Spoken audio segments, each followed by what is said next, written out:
Stone is my announcements. Sure.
Well, Mr. Chairman, it's 5:30. I don't know if we want to get started. Deanna, were you expecting Andrea? Okay. It'll just be me and Wendy. Okay, perfect. All right, then I think we can get started. Yeah, let's call it this work session to order. Please proceed. Nice to have you.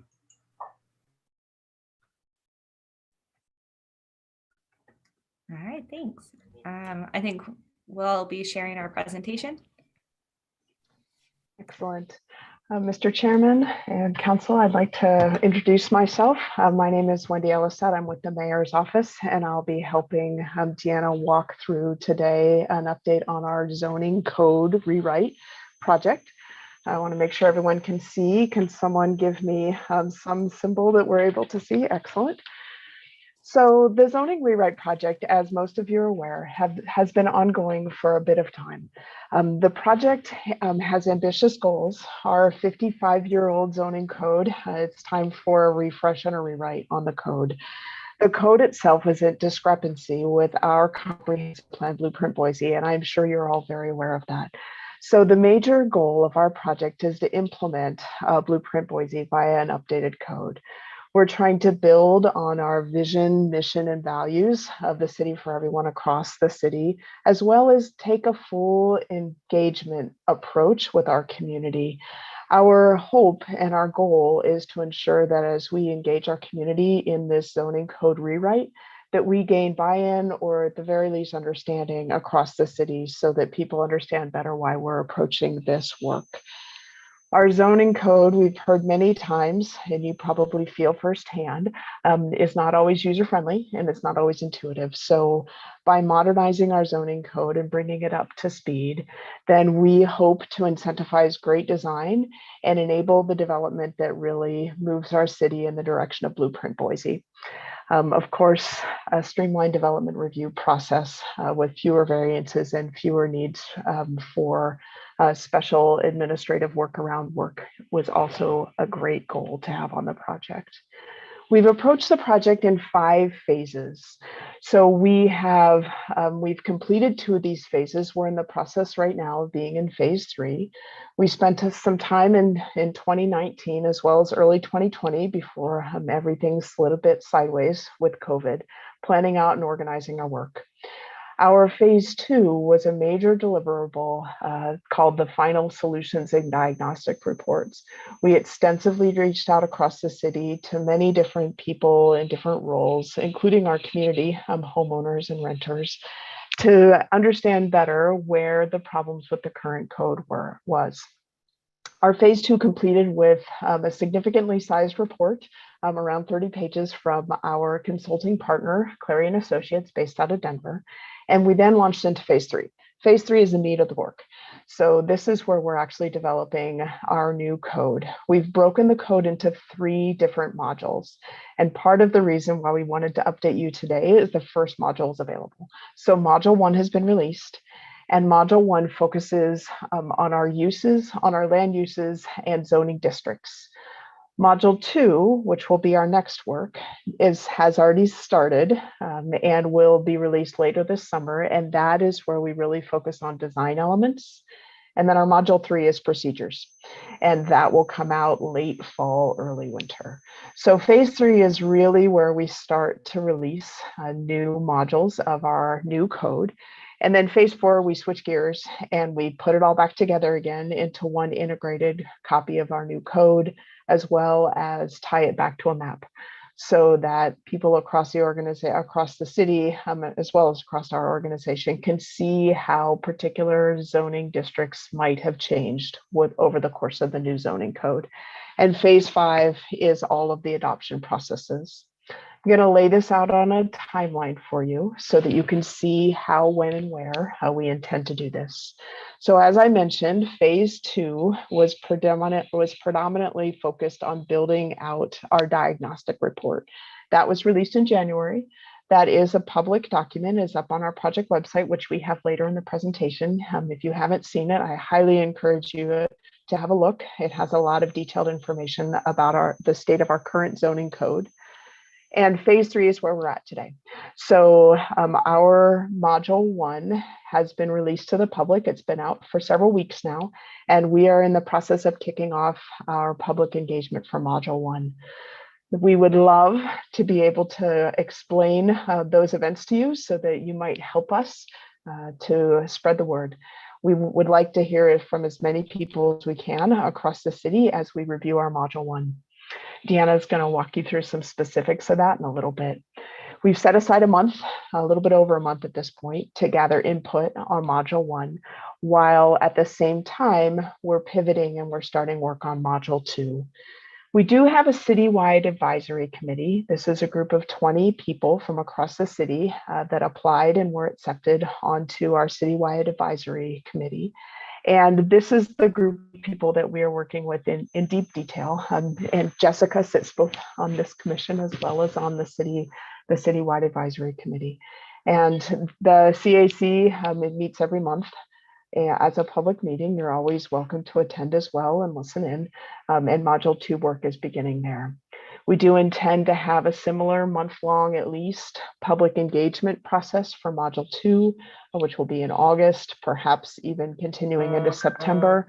And then our module 3 will be released across the city as a public document in November. All of 2022 will be focused on tying all those modules back together and pursuing our final deliverable.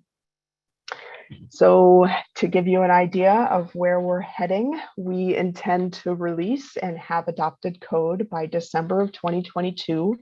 It's ambitious. There will be a lot of conversations and meetings over the course of 2022 in order for us to get there. And now I'd like to hand it over to Deanna, and she's going to talk a bit more about our specifics. Thank you, Wendy. And hello, committee members. I don't think I've had the opportunity to actually be before you. I'm Deanna Dupuy. I'm a comprehensive planner, and I'm a part of this project team to help rewrite the zoning code. So as Wendy said, we've been working on this for quite a while, and we've been slowly building towards really what she accurately called, which is the meat of the project. And so in phase 1 and 2, we did various amounts of outreach and really analysis of our current code to build towards what we called our final diagnostics and solutions report. And diagnostic solutions report is a big word, but really it's, what is wrong with our code and how do we fix it?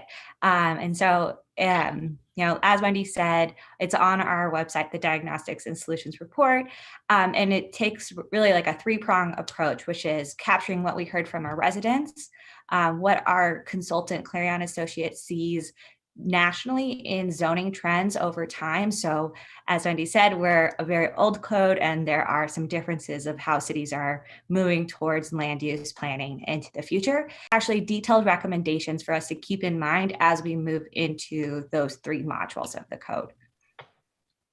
And just again, what are the 3 modules? We're really taking, we know a code is very long and very lengthy, and we've done it. We're going to break it up into 3 modules for many reasons. The first is that it's a lot of information to cover at one time, and that each module is connected and builds. And then also, as a user of a code, I think we're all kind of been familiar with this. First, you're going to look, am I allowed to do it? Then you're going to look, how good does it have to be? And then how am I going to get it done? And so that's how we've broken up the code. And I know as the design review committee, you all focus a lot on whether after it's maybe once we've already addressed the use question and now how good does it have to be? But we're still working right now in module 1, which is establishing really the framework for the whole code, which are zone districts and uses. And so like we said, it says our module 1 is going to outline what we can and cannot do. And we've released that document and it's on our website and it's been out for several weeks. But essentially, a lot of little things have changed and we've reorganized it, but we've been able to condense these changes into these 4 bullet points here, which is first, we recommend condensing and renaming several zoning districts. And then we're proposing allowing new housing types within all residential zones. So when we're saying housing types, we mean, a single family home, duplex, triplex, townhouse, really allowing that certain products in all residential zones, which would be a difference. We're also proposing allowing small scale commercial in some residential zones, really looking towards our more medium and high density zones. And then creating new mixed use development zones. We've, for a long time, have really separated uses where this is our commercial, our office, and let's have the development we want to see, which is mixed use development, putting people close to goods and services.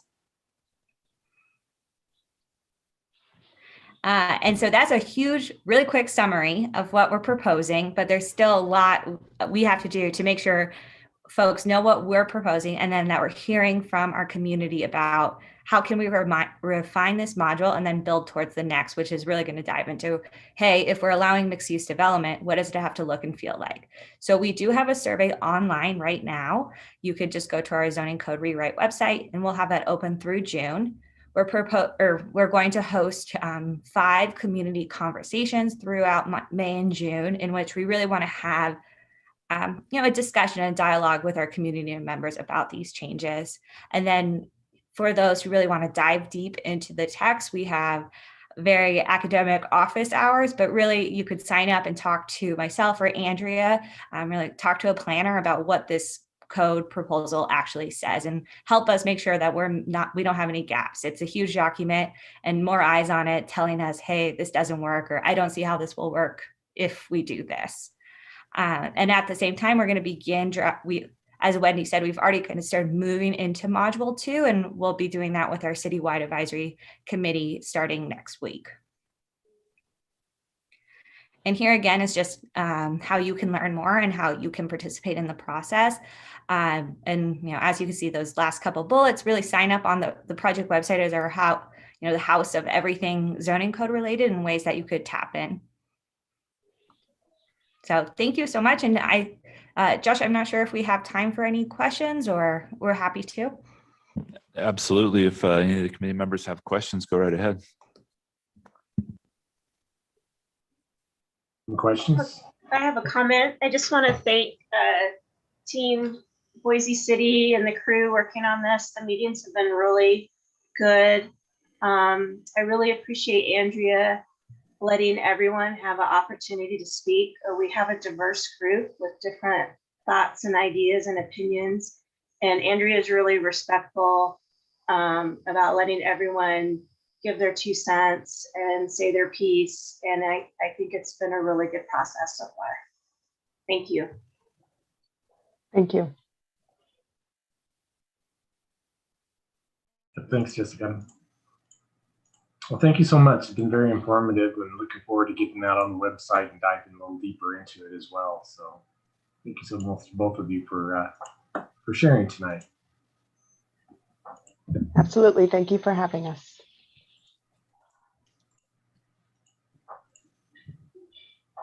Any other questions? Anybody from the committee? Easy here today. Not a lot of questions for you. Thanks so much, Yeah, I think we're going to really dive in as this progresses and see a little bit more, especially when it gets to the design side. So be ready as that one part comes along. So. And we'll coordinate with Josh to make sure we're keeping the committee updated as we move along the process. Very appreciated. Thank you. Mm-hmm. Thank you both. Appreciate it. Thank you. Mr. Chairman, if you want, we can kind of dive in real quick, go through the proposed consent agenda for tonight. A pretty big hearing. Yeah, let's do.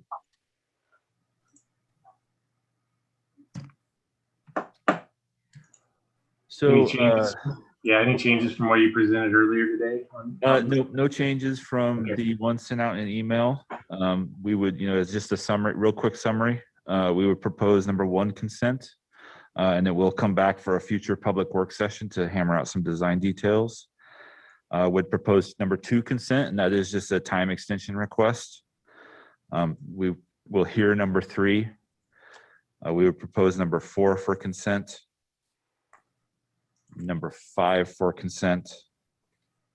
We will hear 6 and 7. And then we would propose 8 and 9 for consent. Okay, great. Josh, Yes.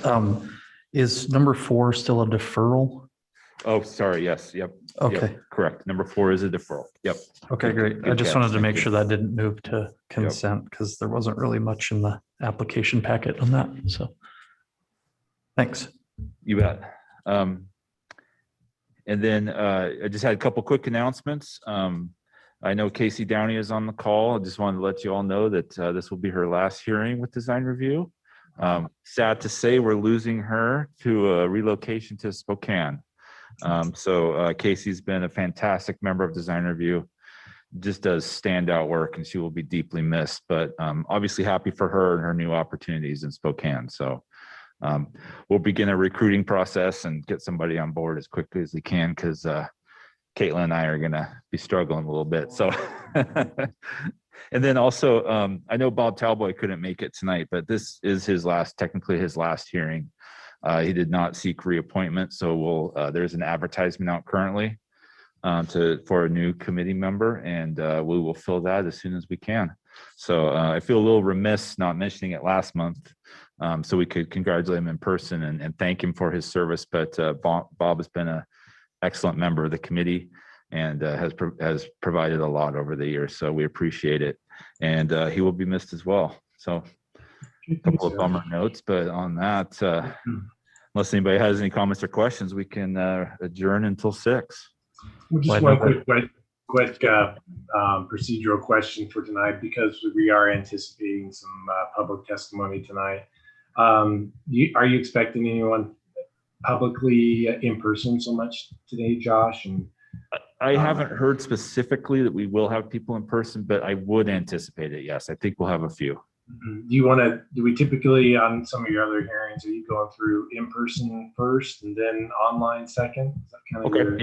Yeah. I think that works great. I'll kind of, you can lean on me and ask me if anyone is in person for any of the items, and then we'll just kind of, we'll just go through the list. Okay, sounds good. And then I just wanted to add that Dave Rudine and I were reappointed last night at City Council for which are now 4-year terms. Correct. I guess so. Yeah.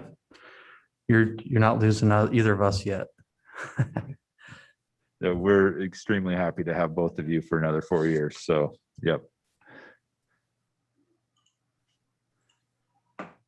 Okay. That's it. Anybody have any questions on the consent agenda either? Any members of the committee? If not, we'll attempt as presented. Okay, great. Thanks, Josh. Yep.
All right, Mr. Chairman, if you're back at 6 o'clock, I think we can go ahead and get started. Sounds great. Go ahead, Josh.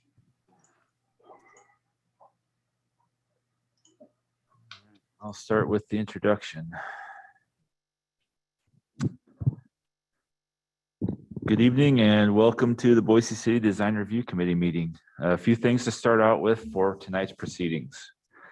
Everyone from the public entering the hearing has been automatically muted and cannot speak. As the item you're interested in comes up for discussion, you will be called upon and unmuted. You will then be promoted to panelist and rejoin the meeting after a brief delay. There's a chat function in Zoom. This is not part of the record and should only be used if technical difficulties arise. If the chat function isn't available to you, you can email zoninginfo@cityofboise.org with any technical issues. Our procedures for public hearings begin with a presentation from the planning team. Then we'll go to the applicant and then the representative of the neighborhood association if present, followed by questions from the commission. After that, we will proceed to public testimony, starting with those who signed up on the online sign-up sheet in advance, then anyone else who raises their hand virtually or in attendance tonight. If you are attending through your telephone, you can type in *9 to raise your hand. Each member of the public is allowed up to 3 minutes for testimony. We have to be strict with this time as it is limited in code. Finally, the applicant is allowed 5 minutes for rebuttal, after which the hearing will be closed and the commission will deliberate and render a decision. Tonight's agenda and proceedings will be almost the same as in-person hearings, except we might have a bit of a delay as we work through the technology. Please be courteous and patient with us while we venture through this virtual format. And with that, Mr. Chair, you have the floor. Thank you, Josh. We are the citizen volunteers appointed by the mayor and approved by City Council. We make final decisions on design review permits. Any decision made tonight may be appealed to the Boise City Planning and Zoning Commission, provided that the appeal is filed within 10 days of this hearing. In order to file an appeal, you must have given written or oral testimony at tonight's meeting. So that's why it's very important that you give your name and address when you testify tonight. We utilize a consent agenda. This means that if the applicant agrees with the staff report and there is no public opposition, the item will be placed on the consent agenda. All items that are placed on the consent agenda are approved in one motion without further public comment. For items not on the consent agenda, we will hold a full public hearing in the order on the agenda with staff, applicant, neighborhood association, and then public testimony. Thank you all for attending and virtually or in person tonight. And with that, I would like to call the May 12, 2021 Design Review Committee meeting to order. Victoria, will you please call the roll? Bala, Here. Simple, Here. Aguilar, Here. Marsh, Here. 4 present, 3 absent. And next, I'd like to just take a motion on the April 14th, 2020 minutes. Mr. Chairman, Yes. Mr. Zabel. I would move for approval of the hearing minutes of April 14th, 2021 as presented by staff. Thank you. Second. And seconded. Thank you. Victoria, please call the roll. Zabala, Aye. Simple, Aye. Aguilar, Aye. Marsh, Aye. all in favor, motion carries. We have one item for deferral tonight. That's item number 4. It's DRH 20-00138. The project's located at 7953 West Targhee Street. This will be deferred, I believe, to the June 9th hearing. Is there any member of the public wishing to testify that cannot make this June 9th date? Please let us know. And if you're virtually, please virtually raise your hand.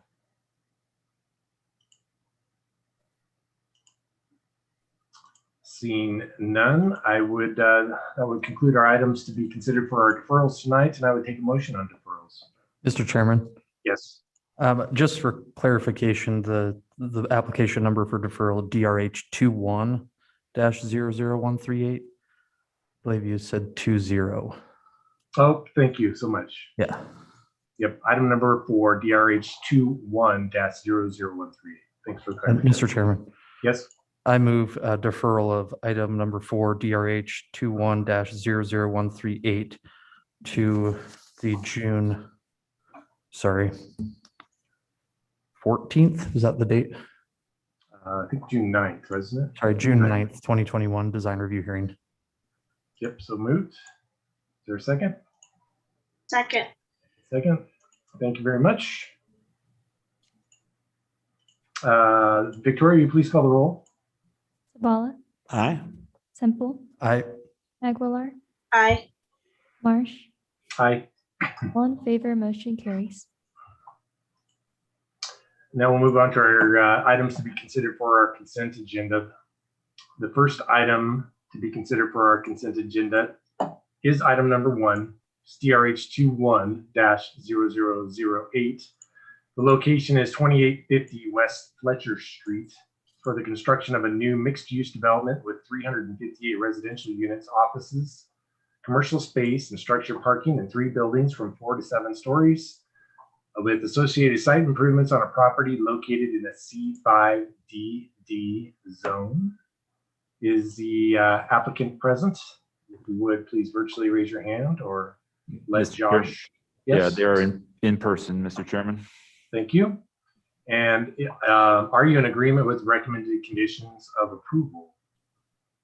They have Would. indicated yes. Are there any members of the public wishing to testify in opposition to this item? If you're virtually, please raise your hand using the raise your hand button, or in person, please let Josh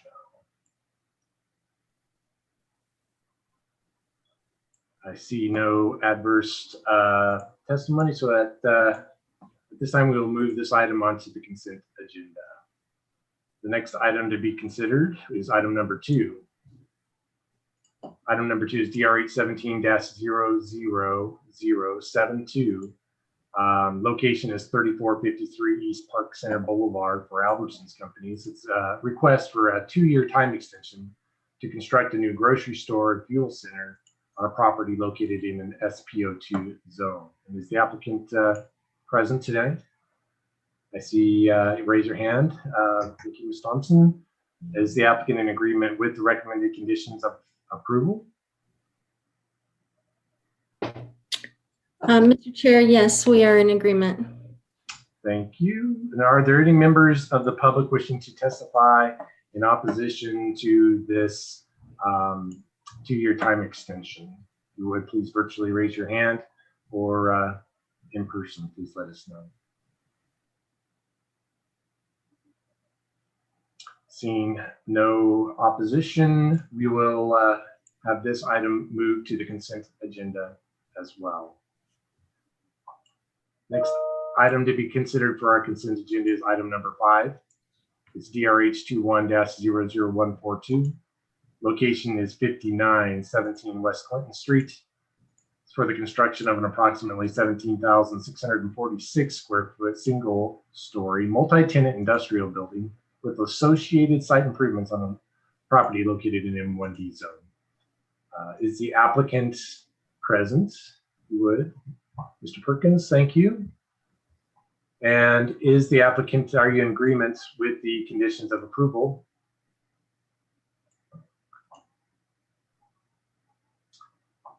I think you're still muted, but if you are, please unmute. Mr. Chairman, he has indicated yes in the chat. Gotcha, thank you. Are there any members of the public wishing to testify in opposition to this item? Please virtually raise your hand or in person. Seeing no opposition, this item will be moved to the consent agenda. The next item to be considered for our consent agenda is number 8, DRH 21-00145. The location is 580 North Cole Road. It's for the construction of a new 5-story mixed-use building with a ground floor retail, self-service storage, structured parking, and 136 residential units with associated site improvements on a property located in the C2DDA zone. Is the applicant present tonight? Thank you, Mr. Miller. And if, are you in agreement with the recommended conditions of approval? Mr. Chairman, they are in person, and they have Okay. indicated that they are. Thank you. Are there any members of the public wishing to testify in opposition to this item? If you are, please virtually raise your hand or in person. Seeing none, this item will be moved to the consent agenda. The last item to be considered on the consent agenda is item number 9. It's DRH 21-00146. Location is 2007 South Saturn Way. It's for the construction of a new self-service storage facility with 12 buildings and associated site improvements on a property located in a pending C3D zone. Is the applicant present? Either Mr. Chairman, they are present in person. Yep, and is the applicant in agreement with recommendation conditions of approval? Yes. Thank you. Are there any members of the public wishing to testify in opposition to this item? Either in person or virtually, please raise your hand.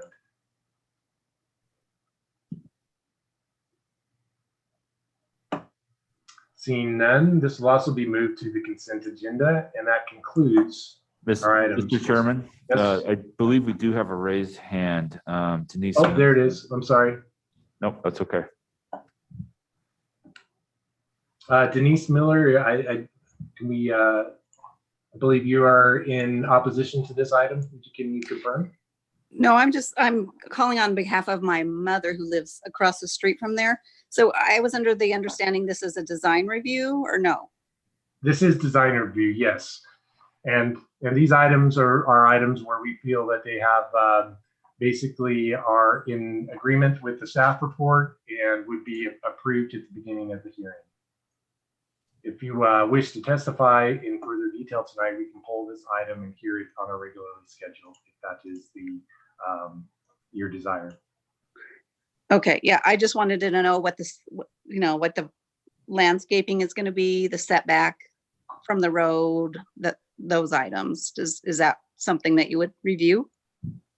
That is items that we have reviewed, and staff has reviewed and has provided comments in there. Those can be reviewed with staff directly, or if you want to see those tonight, we can certainly pull this item and review those tonight as well. This will be probably the last item on our agenda, a regularly scheduled agenda, if we pull it though tonight. Okay, so by 7. Well, we have a couple we're hearing 3 different items tonight with some anticipated public testimony, so it may be a little later than that by the time that item would be heard. Okay. Yeah, I mean, I would like my questions answered on that. So I guess, okay. Yes. So we will hear item number 9 tonight. So in conclusion, we have item number 1, item number 2, item number 5, and item number 8 for our consent agenda tonight. Is there any questions on that? If not, I would entertain a motion on the consent agenda.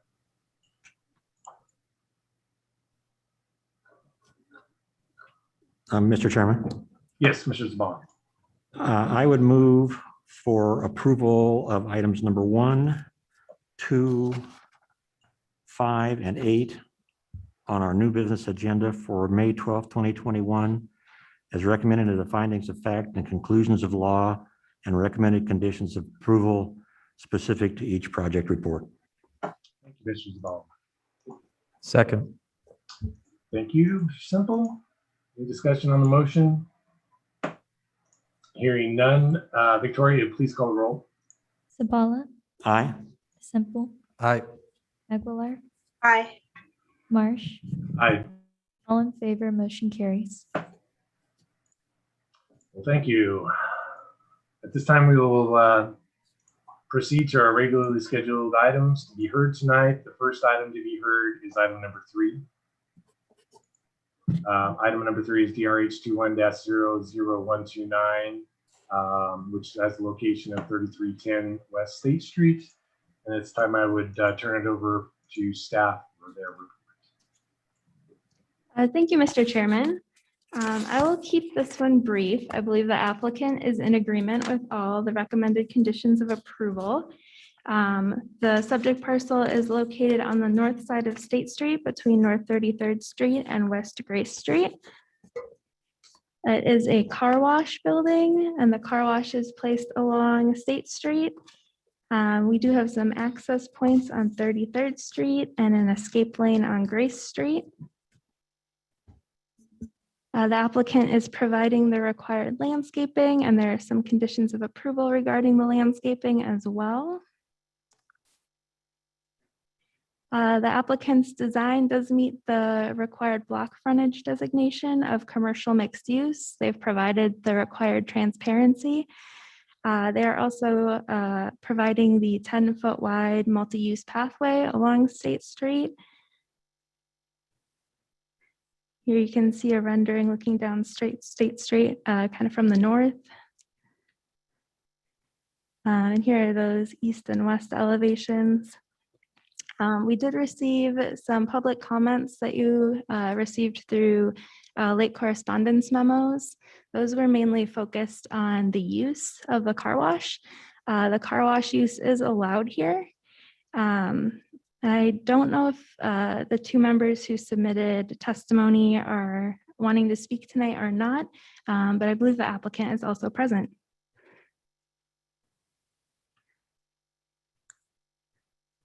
Thank you. Is the applicant present? And if you would please virtually raise your hand, or if in person, If you would please state your name and address for the record. Yes, my name is Cornell Larson. My address is 210 Murray in Garden City. Thank you. I'm here tonight representing the applicant on the project, and as staff had mentioned, we are in agreement with the staff report. We've created a revised site plan that meets all of ACHD's requirements, which I believe staff has available if you would like to see that. This is, as staff mentioned, an approved use in this zone. And so, and in addition to that, I should say that we've done 2 of these car washes in the city of Boise in the last 18 months, pretty much the same design and look. So with that, we're hoping that you would consider approving the project tonight for us. Thank you. Is there any questions from the committee for the applicant at this point?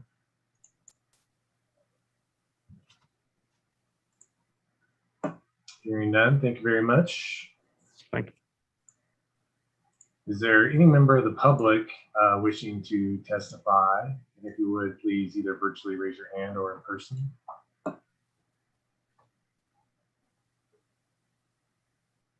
We have a virtual here, Mr. Lee Handler. And Josh, if you can promote them. Mr. Handler, you should be able to speak if you unmute.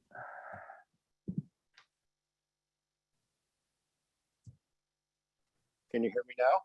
Yes, thank you. And if you would, please just state your name and address for the record. My name is Lee Handler, and I live at 2821 North Tamarack Drive.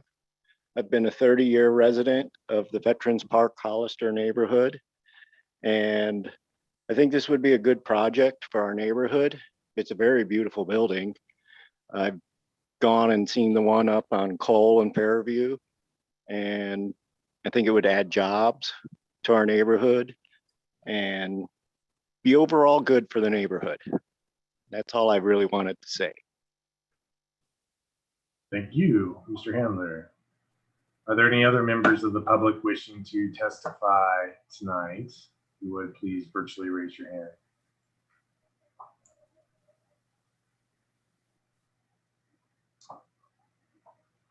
Seeing none virtually, I take it there's none in person, Josh? Correct, Mr. Chair. At this, is there any, would the applicant like to make any other statements? Mr. Chairman, they've indicated no. Okay. Well, are there any questions for the applicant from the committee? Seeing none, at this time I will close the public portion of the hearing tonight and bring it back to the committee for discussion and consideration of a motion.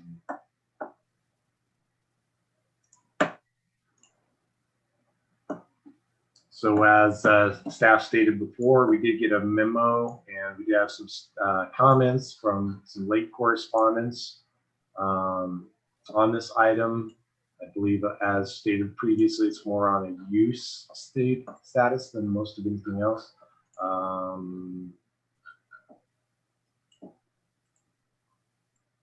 Any other concerns or questions from the committee on this particular item?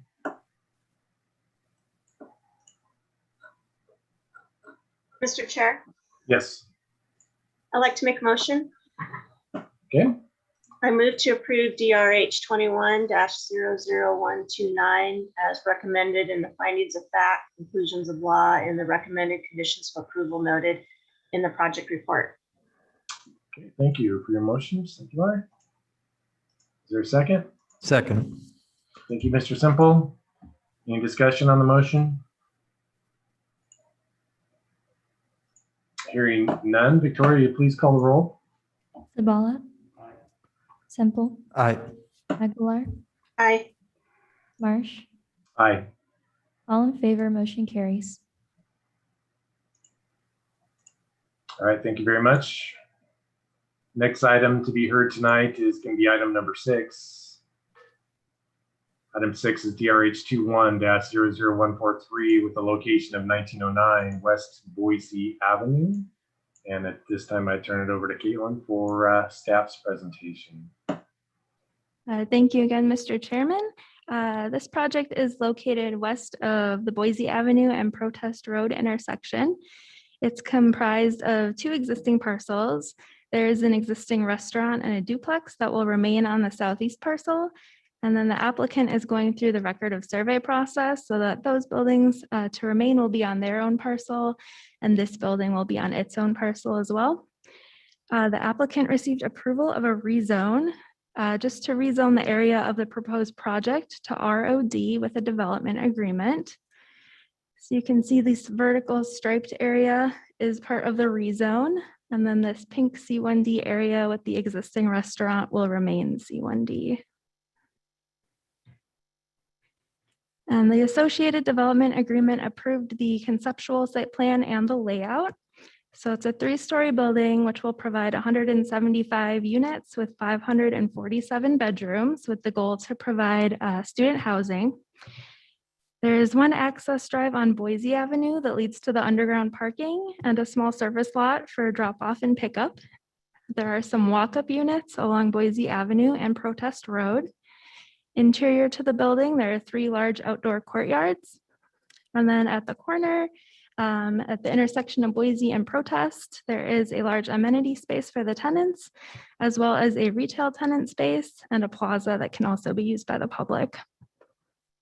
The applicant is also installing detached sidewalks along Boise Avenue and Protest, where there are currently attached sidewalks. And the development agreement did require a number of items. I've listed some of those main items that might pertain to us here.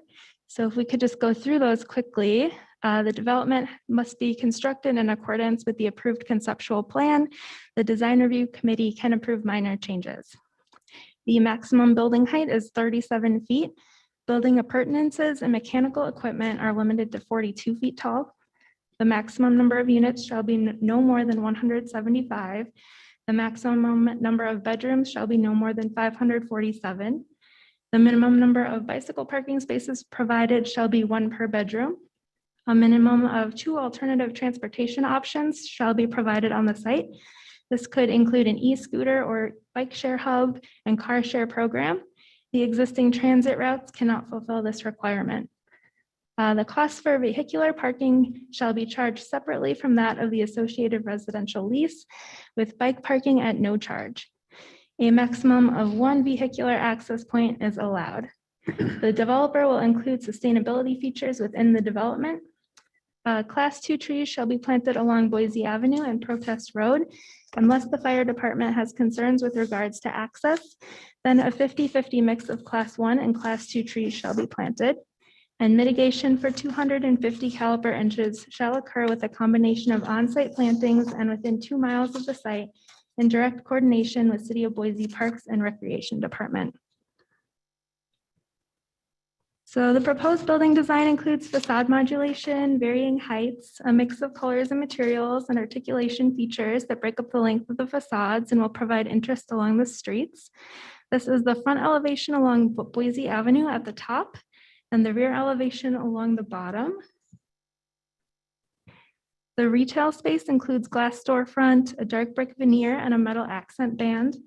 Other primary finish materials include metal panel, horizontal fiber cement siding, and fiber cement panel. Here you can see the massing of the building. The homes behind are up on a hill, so they are at an elevation above the building. And the applicant has proposed a green colored roof in anticipation of the roof being visible to those residents. The applicant anticipates the only rooftop equipment will be at the retail space. It's approximately here. And there is a condition of approval that the equipment be screened its full height. And here is a rendering of some of the units along Boise Avenue with those pedestrian entries. And then this rendering shows the corner plaza and retail space. Staff is recommending some pretty standard conditions to comply with the design review guidelines, as well as some conditions to provide some additional details prior to building permit submittal, including the plaza elements and the pavement treatments and signage at the Boise entrance to ensure safe circulation. We did receive a number of letters of opposition that were provided to you as late correspondence memos. One concern that came up a few times was fire. The applicant has been working with the fire department and can provide an update. The applicant will need to satisfy all fire requirements before a building permit can be issued.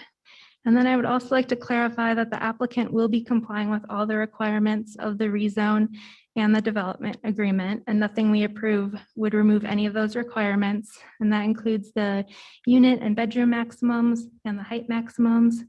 And I believe the applicant is present on Zoom. Great, thank you very much. Any questions for their staff at this time from the committee? At this point, we would turn it over for the applicant for their presentation. So you could virtually raise your hand, and Josh, if you could elevate them to be a presenter. And if you would, please, once you're able, please state your name and address for the record.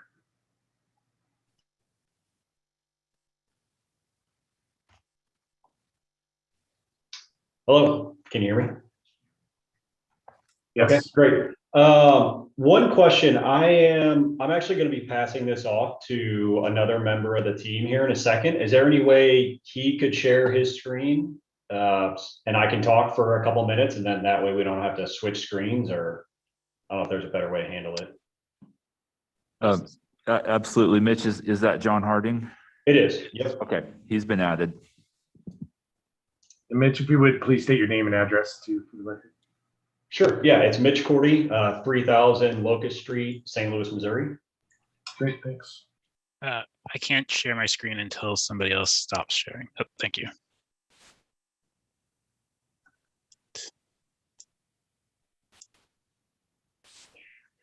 All right. Well, while John is getting that set up, okay, great. So like I said, my name is Mitch Cordy. I'm with the developer CDG Acquisitions. I just want to start by saying thank you to the committee members. Appreciate everyone being in person and virtual tonight. Also want to say thank you to Caitlin and the other design review planning staff. They've been great to work with throughout the process as well. Really excited to talk about our project and get everyone's thoughts. It's been in process for a little while. And yeah, just ready to work through this with you guys and really see how you feel about the project. I'm just going to go into a little bit of background about CDG, and then I'll hand it over to John. He's with Cube 3, our architect. And then I also have Jason Densmer from the Land Group on the line with questions. He's our civil engineer, if anyone has questions for him. So this first slide, this is just a little bit of background of CDG, some of our other projects across the country. And the one thing I just want to point out on this slide is you can see that all of our projects are different. And this is something that we take a lot of pride in. And, you'll see that this project as well looks nothing like any of these. And one thing that we really focus on is the surrounding community and making sure that the building is contextual with the area. And John and his team spend a lot of time on the front end before they ever put pencil to paper, just to make sure the design will really stand the test of time in that location. All right, and then just to get everybody kind of familiar, I know Caitlin already went through it, but the location of the site, we're down here on the southwest corner at Boise and Protest. It's a great site right across from Boise State, and walking distance to the campus, biking distance to the park and downtown. So overall, a great central location. This slide, I really just want to talk about the kind of the evolution of the project and sort of how we got here. So over the past 2 years, it's evolved significantly. I think we started at, this is showing 4 stories. I think we were initially actually at 5 stories, and now we're currently at a 3-story scheme. We've incorporated feedback from city staff, neighborhood associations, neighbors, city council. And in the end, there's really no doubt that this has resulted in a better project. And, I'm excited to hear what the committee members have to say, but I think you can tell we're really excited about where this ended up. And before I hand it over to John, I do just want to give a quick highlight on some of the things we've focused on throughout the process. So one is really activating the streetscape and providing a safe environment for pedestrians. So this is a very walkable site, both the campus and then even downtown or the park. So we wanted to make sure that we're providing a safe environment for pedestrians and bikers. So providing a public plaza and detached sidewalks, undergrounding power lines. We added some walkout units on the first floor to really create that activity. So all these things really designed to activate the streetscape and create a great environment at this intersection. And then the other one was providing a benefit to the surrounding community. And in the last iteration, we've actually added some retail on the corner. This is an activity center. So adding that retail for, a coffee shop or a bodega or whatever it might be. And then, as I mentioned, we have a nice public plaza that can have some outdoor seating, and we'll have a brand new bus shelter on the corner. So we really feel like the project is going to be a great amenity for the neighborhood and provide some real excitement and activity to this area. And then lastly, I just wanted to hit on the conditions real quick. So we are in agreement with the staff report and the conditions of approval. There are 2 things that were mentioned in ACHD's report that I did want to clarify, and we can get into these later when John talks about the landscape plan, but ACHD mentioned that we have 8-foot sidewalks. We actually have 7-foot sidewalks. We have an 8-foot planter strip and a 7-foot sidewalk. So I think the requirement is 5 feet. So I don't think that's an issue. I just wanted to make sure we were all clear on what we were planning on providing. And then the second one is related to class 1 trees. So Caitlin mentioned that we've been in some conversations with the fire department. And one of the things that came up was adding some class 1 trees to the front of the site to allow for better access to the top of the building. So we added the class 1 trees, and then in ACHD's report, they actually mentioned that they're going to require a 10-foot planter strip for any class 1 trees. So I think there's a couple different options we can go with. We can provide a root barrier, or we can switch it back to class 2 trees and maybe just go with a smaller species that would still allow for the access.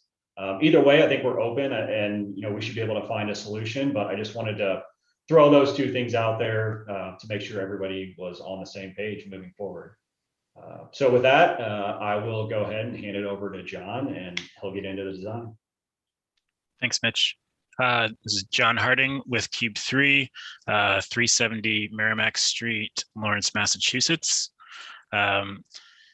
Thank you for the great staff report summary of the project, and Mitch for talking about a lot of the goals here. Again, just a kind of a enlarged location of the site in the direct kind of context. We have the Identity Student Housing Project that's diagonally across the intersection of West Boise and South Protest in West Beacon. Directly across the street from us, we have the Boise State University campus, like this kind of southwestern corner of it. Directly behind us, we have the existing housing located up on the hill. It's approximately 50 feet higher than the site. And the building, as identified earlier, is a maximum of 37 feet tall. So that housing lives quite a bit higher than our roof surface. Directly to the north of us, we have the Woodbridge townhomes and Eagle Point apartments to our southeast. Again, focused on who the anticipated residents are here and the connectivity of really focusing on a pedestrian and bicycle friendly environment. We focused on adding a new crosswalk up at Joyce Street, really looking at the enhancements of the intersections of where Protest and Boise come together, and also up further at Beacon Street, and really trying to support and encourage pedestrian connectivity from our main plaza space, which is here at the corner of West Boise and South Protest, and really encourage that pedestrian connectivity and flow. Just some slides here just to show you the context. I think we've all kind of been through this, but looking here on West Boise Ave, looking southeast, the subject property is up here to the right. Then looking southwest, and then kind of looking further, here's Identity, the site further over here across the intersection, and then again just kind of looking back down West Boise. So you can see here we have some really large arterial type streets, a lot of traffic. That safety of how pedestrians are getting across these streets and how the bicycles are connecting into that network. It was really a focus for us in trying to make sure that we had a plan that reacted to those needs. So just kind of jumping into the site plan here, we have the amenity space and retail space up here at the front corner. All of the main entrances have been located up at the corner at the plaza. So the plaza kind of has like two kind of spur offs, one up here on West Boise and one on South Protest, that go to main entrances for the retail space. And then the main entrance for the building here kind of central in that first front plaza. You can see all the walkout units with their individual stoops. They also will all be accessed from the internal corridor inside the building. We have those both on West Boise and on South Protest. We have a new corridor access point here off of South Protest that we're still kind of working through the connection out to the street, but that's a kind of a new main or new secondary entrance and egress point from the stairs inside the building at that location. In total, we're looking at 175 units, 547 beds, 274 parking spaces in an underground parking garage, with the exception of 8 at-grade spaces that are for visitors and access to the retail. We have 550 bike parking spaces. About 500 of those are underground in a bike storage room that you'll see in a second. And about 54 are at grade, some located at the rear of the site, some located up at the front plaza. And the retail space is just about 2,400 square feet. In total, there's 3 courtyards that are all at this first level over the underground parking garage. Working way up, typical residential floor, all double loaded corridors with residents on both sides. And then as you go down into the garage, so the entrance being off of West Boise, coming down into the garage, it's a majority of parking, getting to that 274 parking spaces, and the secure bike storage over here near the main entrance with the elevator and stair access to come up and out that secondary exit point that we were just talking about. Here is the current landscape plan. I've had a few developments as Mitch had addressed earlier. We have the bus shelter up in the corner, kind of fronting on this main plaza space that has always been a focal point of the development. The street trees here, in our discussions with the fire department last week, we were working with them on both arterial access and just fire department access in general, but specifically on arterial, the ladder access to the front of the building.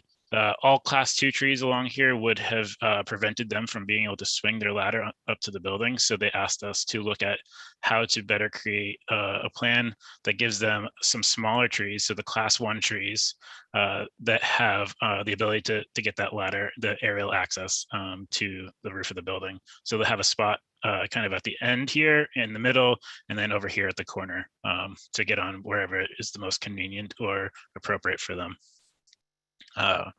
Another development that we've had to make is that we had to remove the street trees from the protest roadside. There's a gravity drainage line as part of an irrigation line that Jason can talk to you more if there's more questions there, but it's right below all the trees in the planter bed. So we weren't able to locate trees there without it affecting that drainage line. So we've moved them off on the other side of the sidewalk onto the property side. And those are going to be the class 2 trees there. We've added some fences for security and kind of some screening along the Big Judd's portion. And we're also replacing a screening fence along the entire western side of the property. There's a sidewalk that goes all the way around. That is part of the fire department access agreement. And so the fire department will be able to get to all sides of the building from a few different vehicle access points, and also from the ability just to walk around and connect to a hose connection as well in the back of the building. Again, we have bike storage in the back. Some of that's been relocated to the front. And the trash service comes out of the back of the building and is co-located with Big Judd's trash service, and it's picked up through their parking lot. Some site sections here, just to kind of give you a sense of the what those sidewalk conditions will feel like. So this one here is up in the middle of the building. You can see the 8-foot planting strip, the 7-foot sidewalk, and then some planting strip between us and the building, leading up to those individual entrances for the units at grade. Working your way closer to the plaza, we get a little bit more plaza space. The plaza wraps around the whole corner of the building. We don't know exactly what will be in the retail space, but we're targeting a coffee shop, some small market, stuff that's neighborhood style retail to be able to really service the residents of all of the buildings around here and the neighborhood up behind us. Again, all these are class 2 trees, and really trying to show you the scale and size of the or the feel of the sidewalk and the plaza space. Some renderings, again, here, the corner of West Boise and South Protest, looking at the corner of the building. We have the one of the retail spaces here on the left, the second one here on the right, and the main entrance actually has been located as well right on this corner. Going further down, giving it a look and feel for what we have for the main or the residential stoop entrances. And the kind of general massing of this building really breaking itself down, making it feel not like one long building, but a series of smaller buildings that feel more appropriate in a residential type context and for a 3-story scale building. The elevations here. So at the corner here is the corner of West Boise and South Protest. You can see we're calling it here potentially a bodega. The main entrance for the building, there's a little recess here. So that's this spot in the plan here where there's a little recess in a little courtyard or roof area up beyond. The main amenity space is all at that corner there. Then we go to the at-grade residential units. Looking at high quality materials, and we'll talk about materials in just a minute here, but all fiber cement siding, masonry base, some metal panel mixed in at some feature elements, the incorporation of the ventilation systems. So one of the moves to be able to remove all of the mechanical equipment from the roof as a benefit to the neighbors behind us up on the hill, so that they didn't have to look down at the mechanical equipment or hear that mechanical equipment. Those have all been integrated, and you can see some louvers incorporated into the facade that will be color matched to the materials. The roof itself, as part of the conditions, will be a green TPO roof, helping the roof to kind of blend away a little bit more, not getting any reflectivity up into the neighbor's eyes like a white TPO, which you might see in a lot of buildings like this would provide.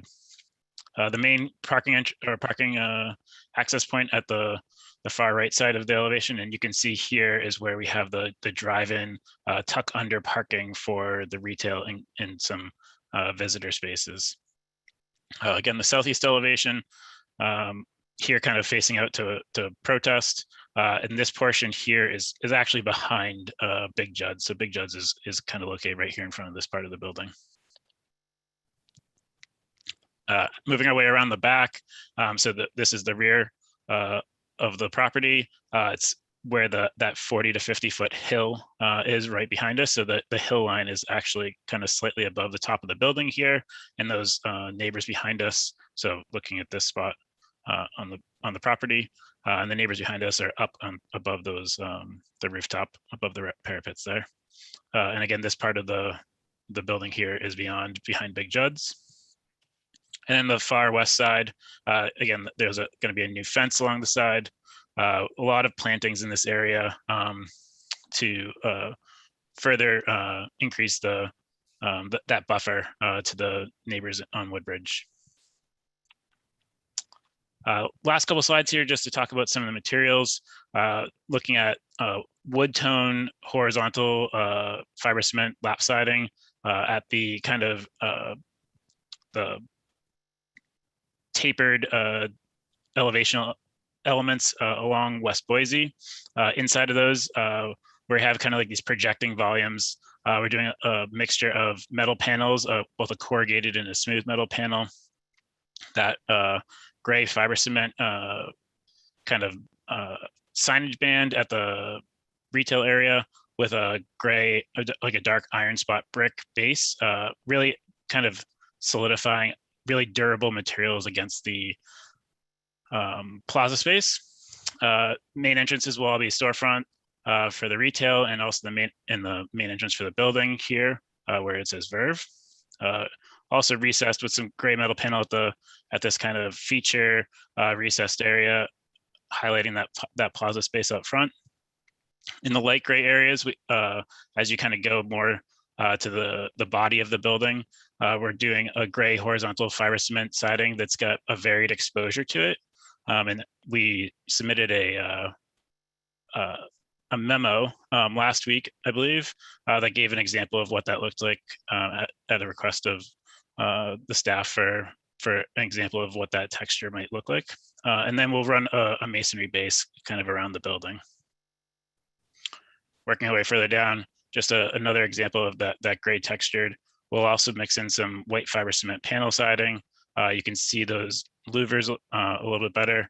And then just a couple kind of textural elements of mixing in that siding with some panel elements as well to create some additional texture and scale and a little bit of playfulness on the facade. And I think with that, we'll open it up for any questions that we might have from the board. Thank you very much. Nice presentation. Questions for the applicant from the committee? Mr. Chair? Yes. I have a question for John. I saw in the packet you have some ring lights that you're proposing. Can you show us on the elevations or whatever you think is appropriate where those ring lights will go? Sure. So are you talking about for the lights that are going to be for the sidewalk around the building? Correct. So we're working, still working through that exactly where they'll be. But we do have, as part of the conversation with the fire department, we do have this walkway that goes all the way around so they can get to all sides of the building. And we'll want that obviously to be lit. Some areas where the sidewalk is a little bit further away, we're going to have some pole lights. In some areas where the sidewalk gets a little closer to the building, we're going to be incorporating building lights. They'll be probably within the first, I would say probably story to story and a half on those facades. And those would be all full cutoff fixtures. So they focus the light just to the ground. But we're still kind of working through exactly where those will be, where we need the pole light versus the building light. Other questions for the applicant at the moment? Mr. Chairman. Yes. Yeah, probably either Mitch or John could maybe answer this one. You had mentioned you have an 8-foot planter and then a 7-foot detached sidewalk. If ACHD does push back harder on the class 1 trees in that planter, I'm not usually one to reduce sidewalk width, but the policy for detached typically is 5-foot detached, which would give you the 2 additional feet to create a 10-foot planter there, rather than trying to find a different variety of tree that would fit in there. Then you could do your class 1s with the mixture of class 2s. Just wondering if that had been a part of the discussion with ACHD, knowing that you're still waiting to get some feedback from them too. Yeah, no, that's a good point. This is Mitch. That's a good point. I think there's a couple options. We really like the 8-foot landscape buffer. I think, like John pointed out, with Boise Ave being somewhat of a busy street and we have the public plaza there, that landscape buffer really provides a nice safety benefit for all the pedestrians. And I think it's a little unusual that they're requiring the 10-foot landscape planter strip for smaller trees, for the class 1 trees. So from my perspective, I would almost rather find a way to keep class 2 trees and a larger planter strip, just because I think the benefit's a little bit greater.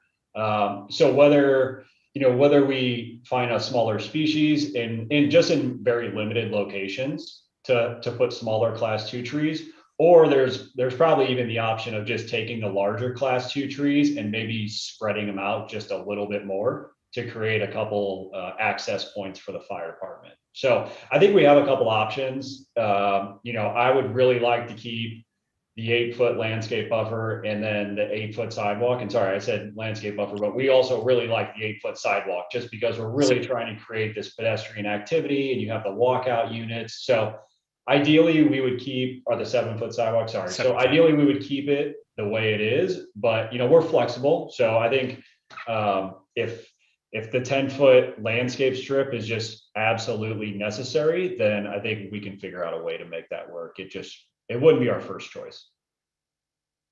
Thanks. Yeah, I just wanted to make sure that some discussions were happening. I'd hate to see trees get eliminated because of an ACHD requirement. I think that you've obviously done a great job at working with the neighborhood and the other agencies, outside the city of Boise. So, yeah, I like the project as it is in terms of the sidewalk width and everything. So, just wanted to make sure that was also in the conversation if they really push back on that planter width. So, thank you. Sure. Thank you. Simple. Other questions for the applicant? One quick one from me, I guess. So at this point in time with your discussions with the fire department, do you feel like most of their concerns now have been addressed? Or is there still some ongoing issues that need to be resolved? We do feel that the concerns have been addressed. There was basically 2 concerns. One was about access to all sides of the building within a certain distance. And we did resolve that on the call last week and provided them with a diagram that kind of highlighted that for them. So they did verbally, not in a written format yet, but verbally commit that was good. The one The one that was a little bit still up in the air was their aerial apparatus access from West Boise. We were showing all the class 2 trees at that point. And so the working of these class 1 trees it's a very recent development based off of those conversations. And it was a condition of the approval previously to allow us to go down to class 1s for the fire department access. So we're still working on that. We have to provide them with a pretty basic geometry diagram to show them how that's going to work with the trees and the location and their ladder. But we're confident, and everybody left that conversation confident that we would be able to put that one to bed as well. Okay, thank you. Any other questions from the committee?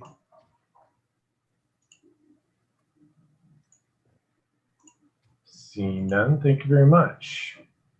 At this time, is there a member of the neighborhood association present tonight that wishes to testify? Could you please virtually raise your hand, or in person, please notify. Seeing none, we'll just open it up to the public for discussion. If willing to testify, Josh, are there folks in person that are wishing to testify? Yes, Mr. Chair. Let's start with the in-person folks, and you can help me out with that, Josh. Go ahead and go up to the podium. Please state your name and address for the record. Mr. Chair, would you like me to keep sharing my screen, or would you like me to stop? You, Pam. Pam. Either is just fine. It may be helpful to have your presentation up just in case we need to put you in the exhibit, or staff can share theirs as well. Yeah. Okay. Am I tall enough for the mic, or do I need to bring it down? Okay. One moment. Does that work? Okay. Thank you.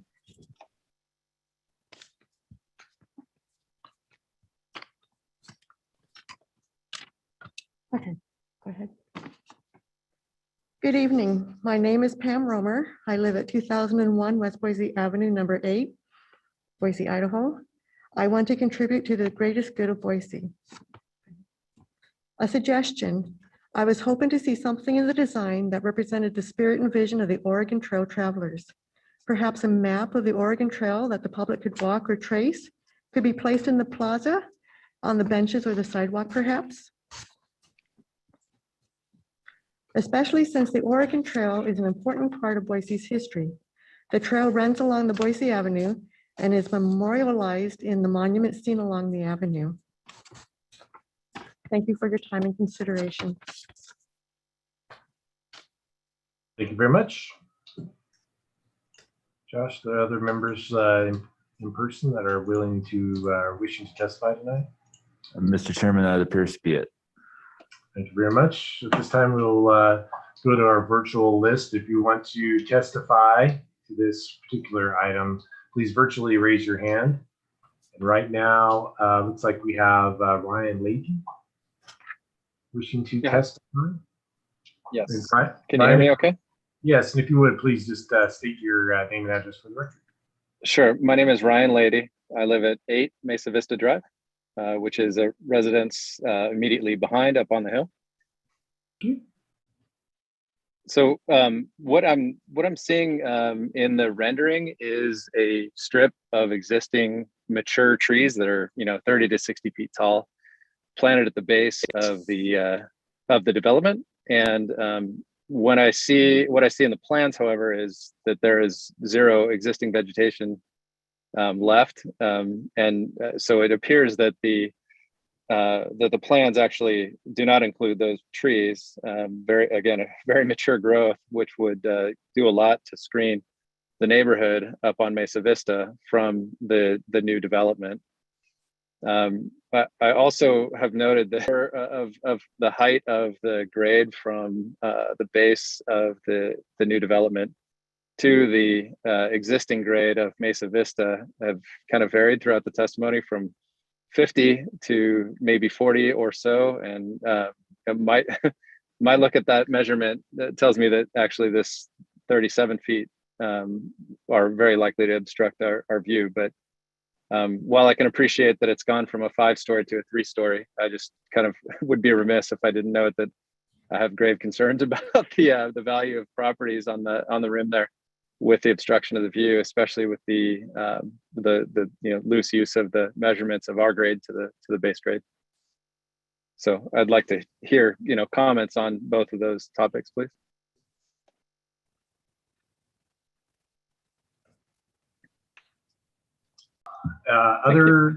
Yep. Are there any other members of the public wishing to testify? If you would do virtually raise your hand.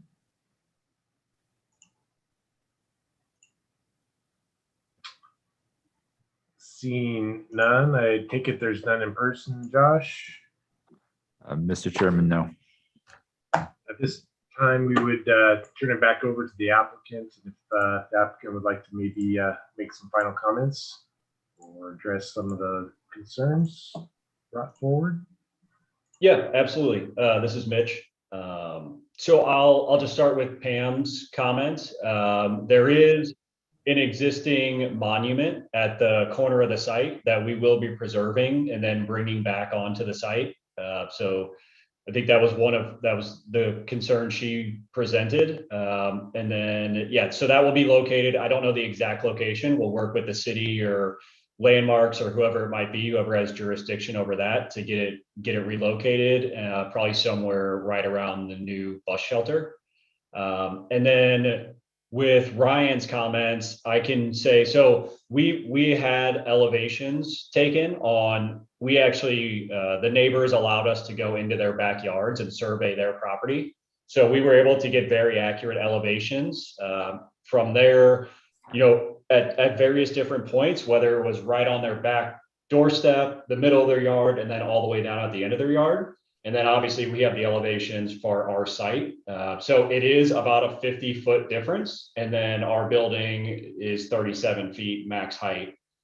So I guess I'm just trying to clarify that we do have the data. We have the spot elevations that were taken throughout this process to show what the change in height is. And we've had several conversations with the Mesa Vista subdivision members, and they've been, providing feedback throughout this process. And I think I feel like we settled on a pretty good arrangement with where we ended up with 3 stories, and we took all the condensers off the roof. We made the roof green.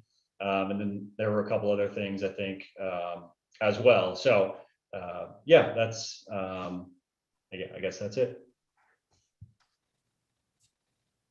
Yeah, I guess the only other question that was brought forth too were some of the mature trees on the hillside too. Mitch or John, I don't know if that's something you guys can address, or if staff can bring up the landscape plan. Yeah, I can address that. I don't know exactly which trees Ryan was talking about. We went through the tree mitigation conversation with City Council, and the building is going to, well, both our group and the city has done a tree survey on the property. And I know a large majority of the trees were not in good shape. There are some that are, and we recognize that. And we've agreed to mitigate 250 caliper inches. And I think where we are right now, I'd have to check with our landscape architect, but I think we're right around like 110 on site. And then part of City Council's approval was to mitigate whatever the remaining amount was within 2 miles of the site. And then we've also worked with the Parks Department or Forestry to locate a couple parks right around the site that we're targeting for those plantings. Great, thank you very much. Any last questions from the committee for the applicant?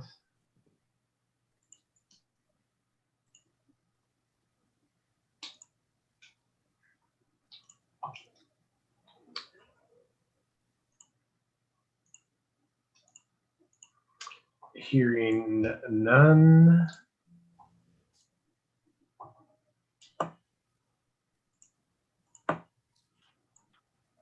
At this time, we'll close the public portion of the hearing and bring it back to the committee for discussion and a motion.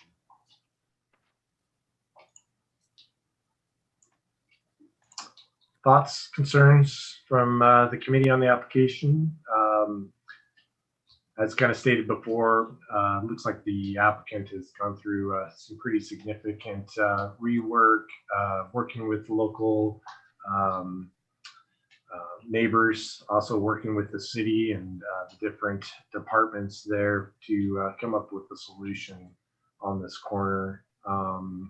With the information that has been presented and all the information on the grading, the survey information, from what Mitch says, that the building, top of the building will not be obstructing the views of the folks on the hill, residents on the hill, having that data. Are there any concerns from the committee on what's being presented here? Mr. Chairman. Yes. I guess maybe it's for the city or the staff. Is there a landscape plan, like in plan view, that you can pull up just to look at? I just want to make sure that, obviously some of the existing trees are going to be removed from the site. That's pretty apparent. Just looking at aerial photos of this site. In general, it looks like there's what I think they're calling a naturalized landscape area along the slope there that looks like it's just hatched with some turf. I don't know if there's any restrictions on planting within that zone, but if there are a large amount of mature trees that get removed along that slope, kind of based on some of the public comment, I would encourage the applicant to try to locate some of those additional mitigation trees within that area, just to help replace some of that and, have the eventuality of some additional screening for those neighbors up on the bench. They've obviously been doing their work with those neighbors, and I think that additional step will just continue that kind of good neighbor relationship between the existing residents and the future residents of this development. Mr. Simple, any other thoughts, concerns? Do they want to entertain a motion?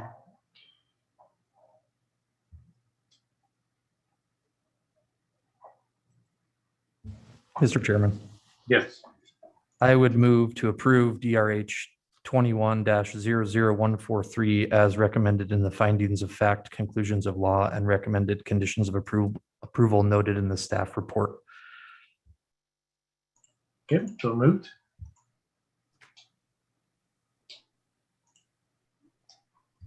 Second. Thank you, Mr. Zabala. Moved and seconded. Any discussion now on that motion?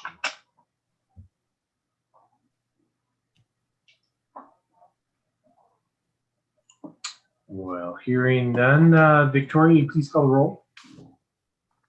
Zabala, Aye. Semple, Aye. Aguilar, Aye. Marsh, Aye. all in favor, motion carries. Thank you very much. Next item to be heard tonight is item number 7. It's DRH 21-00144. Location is 200 North 4th Street. And with that, I turn it over to you, Josh, for staff's presentation. Thank you, Mr. Chairman, members of the commission. As mentioned, the subject application is at 200 North 4th Street in downtown Boise, and the applicant is Ton Peterson with Ball Ventures Alquist. The subject property is currently houses an ICCU branch with a drive-through, some surface parking, a public alley, and also an approximately 1,500 square foot office building on a site at the edge of the core of downtown, surrounded on the north by Bannock, on the west by 4th Street, and on the south by Idaho Street. The area is a mix of intense downtown uses to the west, transitioning into what has traditionally been a residential neighborhood to the north and east. There are single-story office buildings, single-story residences.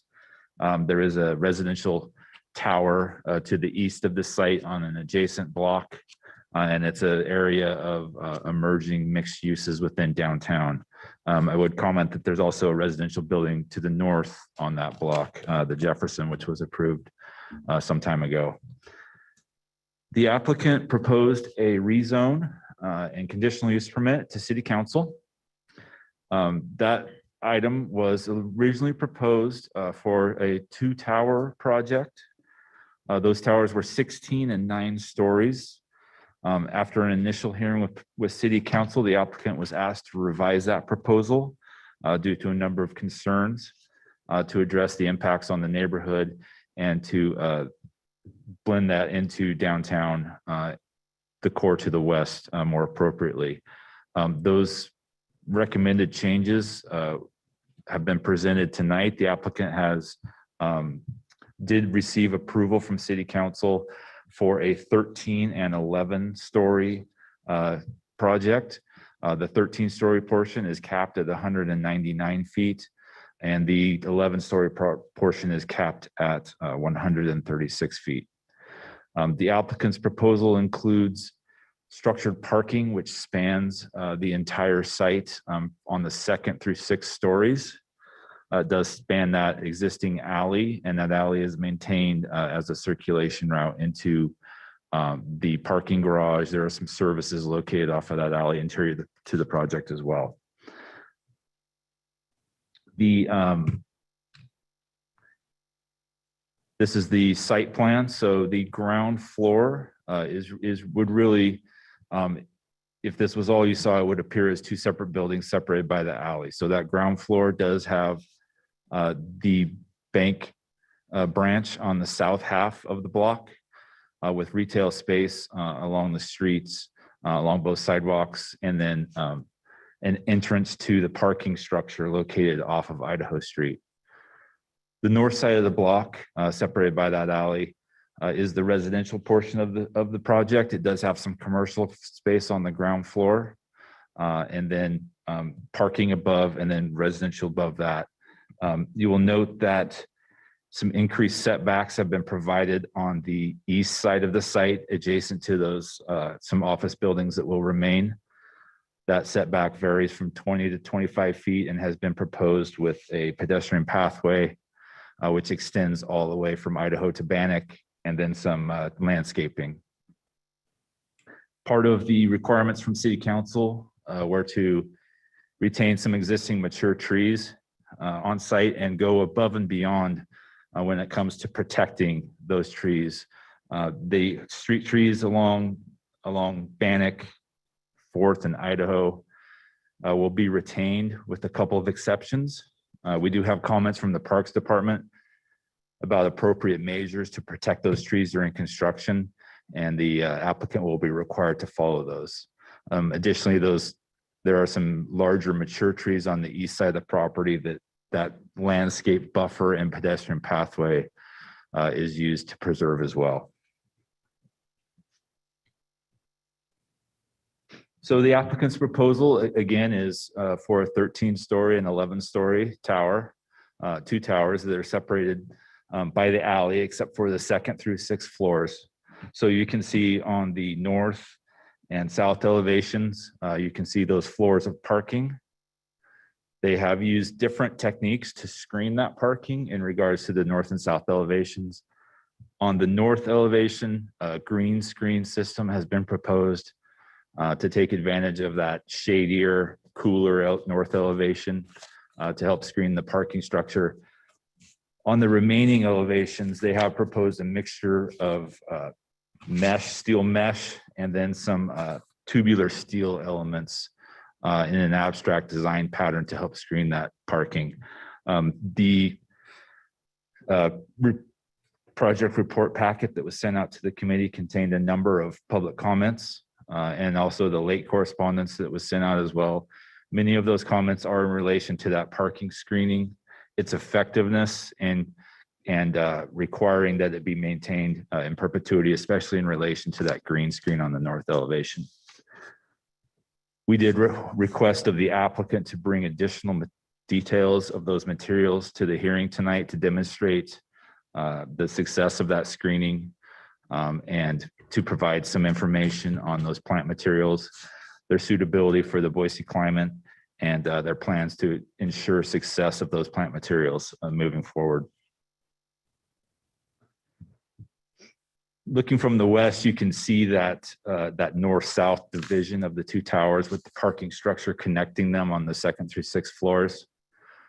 The residential tower has been proposed with some slightly different materials and design language than the office tower on the south half of the block. Both contain metal paneling, some GRFC panels. The residential tower on the north has balconies on the 3 exterior facing elevations. And if on the east elevation, you can see that on that north residential tower, the parking structure has been wrapped by residential units, obscuring that portion of the parking structure, and then it will be visible for a portion of that south office tower. The east elevation of the office tower contains the most striking material contrast for the project, with a dark gray GRFC tower surrounded by some white metal paneling, and then the curtain wall window systems making up the remainder of that elevation. Here are the proposed materials for the project. Again, a lot of GRFC panels, metal paneling, some wood look extruded aluminum, the curtain wall system, and then some aluminum shading devices proposed on the office tower to provide some shadow lines and some visual interest. Another condition of approval that was noted in the staff report was that the applicant needed to provide further details of those GRFC panels in terms of finish and scale. They have indicated they will have that information tonight, but the intent was that those panels are of a smooth, refined finish that would more mimic a metal panel than say an ephes appearance with a rougher texture. Something more appropriate for the downtown core, appropriate for the design of the building, and something that would mesh with those metal panels well. And the applicant has indicated they will have that information present tonight. So again, those conditions of approval that I would note include providing additional information on that garage screening method, including both the metal mesh for its suitability, and then those plant materials for the Boise climate and their success. Providing additional information on the glass fiber reinforced concrete panels, the GRFC, in terms of finishes, scale of those panels, and how those will be applied to avoid that appearance of ephes and provide an appearance that's appropriate for the design and location of the building. And then ACHD is still working with the applicant on the configuration of the alley.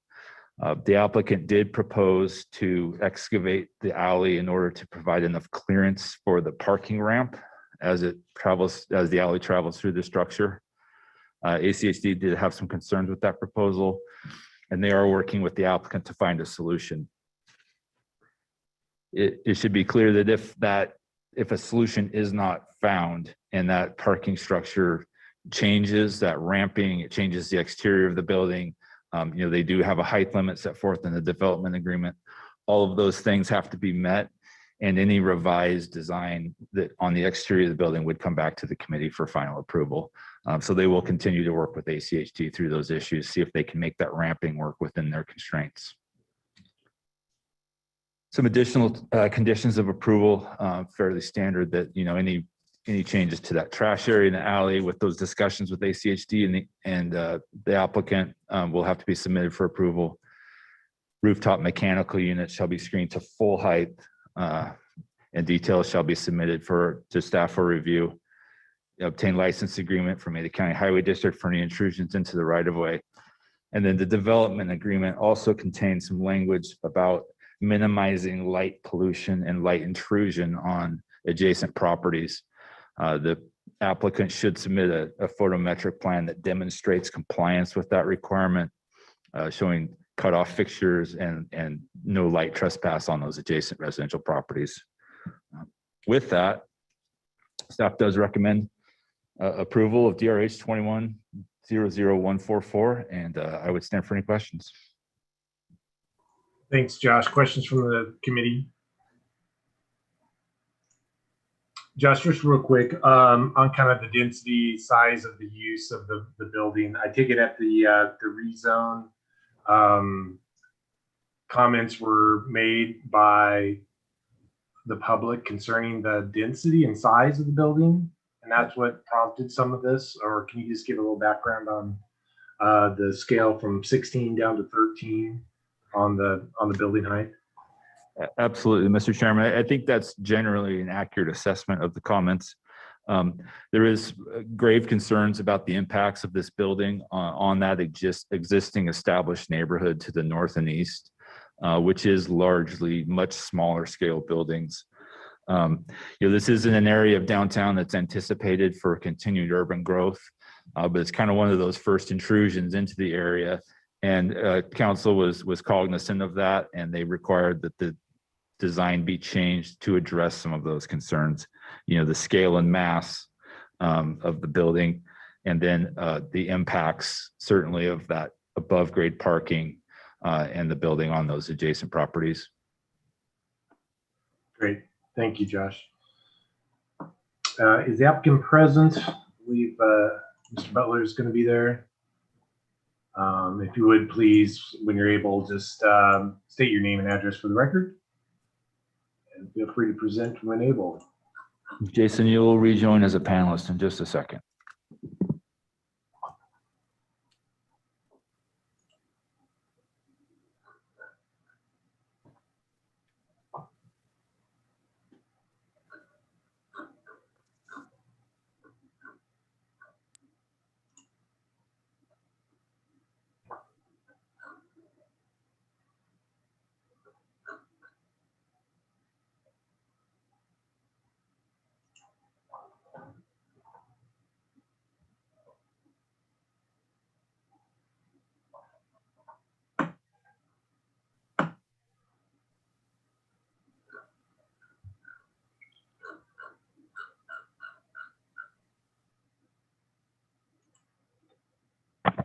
I believe Jason Butler is also trying to join to share screen. Here we go.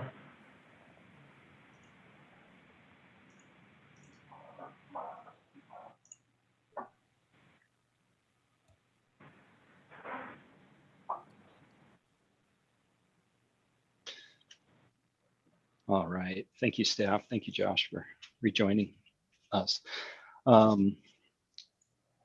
Chairman Marsh, committee members, thank you for your time this evening. Jason Butler with Cushing Terrell, 800 West Main, Suite 800. We're here on behalf of the applicant this evening to present the ICCU Plaza, and we take no exception to the staff report and the staff summation of the conditions of approval.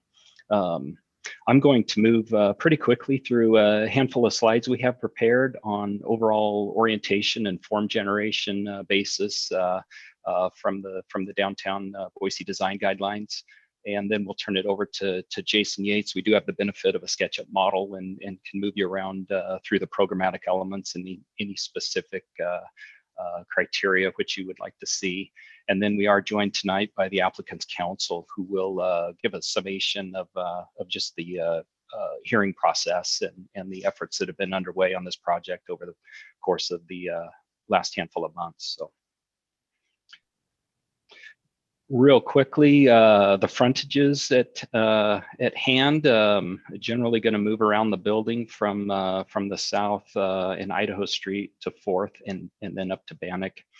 Idaho Street, as we all know, is a commercial mixed-use frontage designation, and again, you'll see some of the building's orientation and programmatic elements that are responsive to that designation.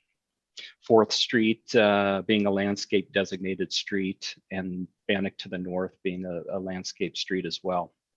One unique feature of this site, the 4th and Idaho intersection, is a high visibility gateway identified component with the property.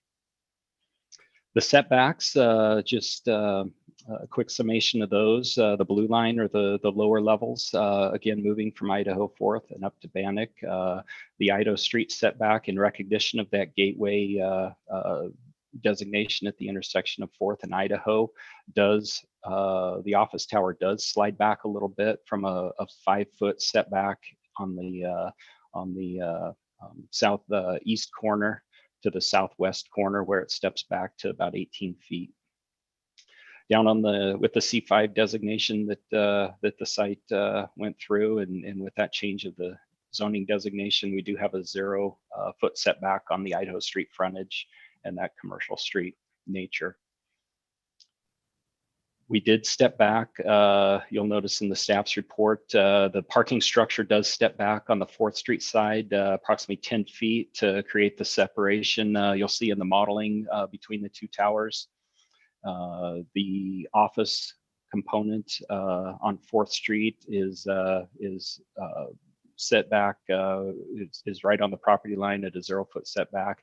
And then as we move around to the north and the 4th Street and Bannock intersection, the multifamily portion steps back to 5 feet on 4th Street, 5 feet above the parking structure on Bannock. And then as we move around to the plaza space and the north-south circulation mid-block, we've got a 20-foot setback from the property line, and then even subsequently more above the 6th floor with a 30-foot setback at the multifamily.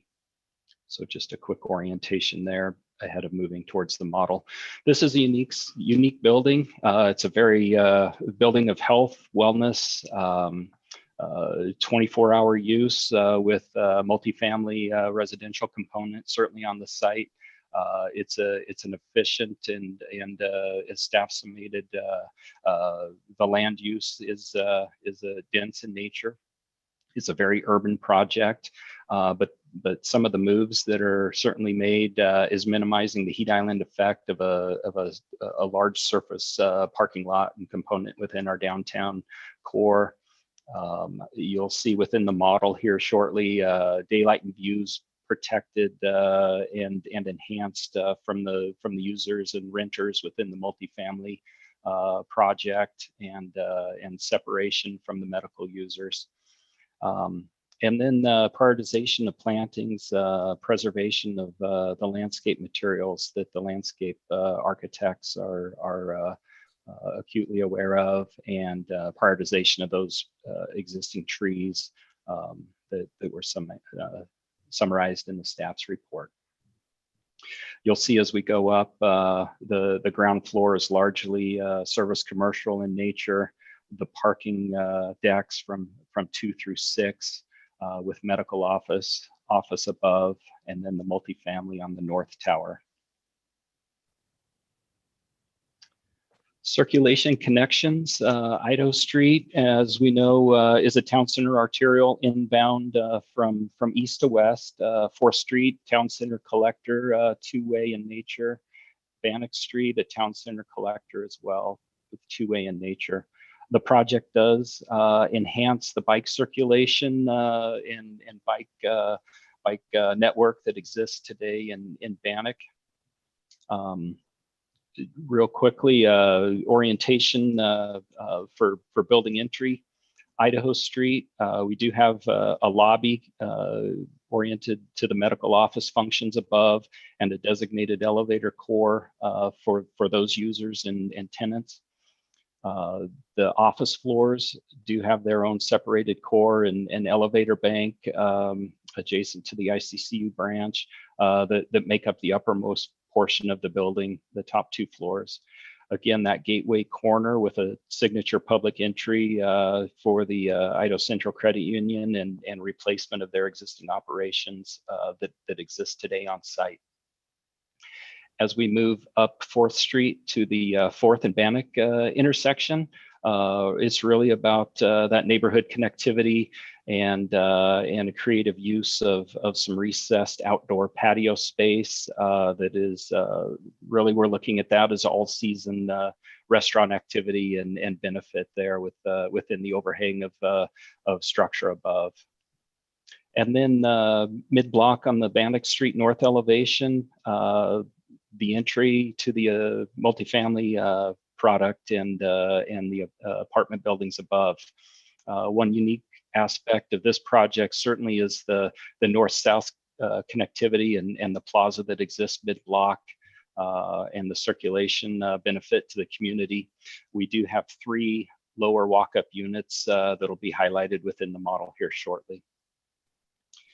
From a access standpoint, we do have bank traffic. There exist teller lines, and part of the approval was the conditional use to continue the teller line drive-through of the existing ICCU branch, which comes off of Bannock Street. So careful consideration and really a broad drive-through, well lighted, very accommodating, where those cars will move from north to south and then exit out the alley back to 4th Street and can choose to disperse north or south from there. The project contemplates and accommodates structured parking off of Idaho Street and the drive-in, drive-out ramp. Again, on the commercial service nature and designation of Idaho Street is where the project chose, and we chose to bring the garage access.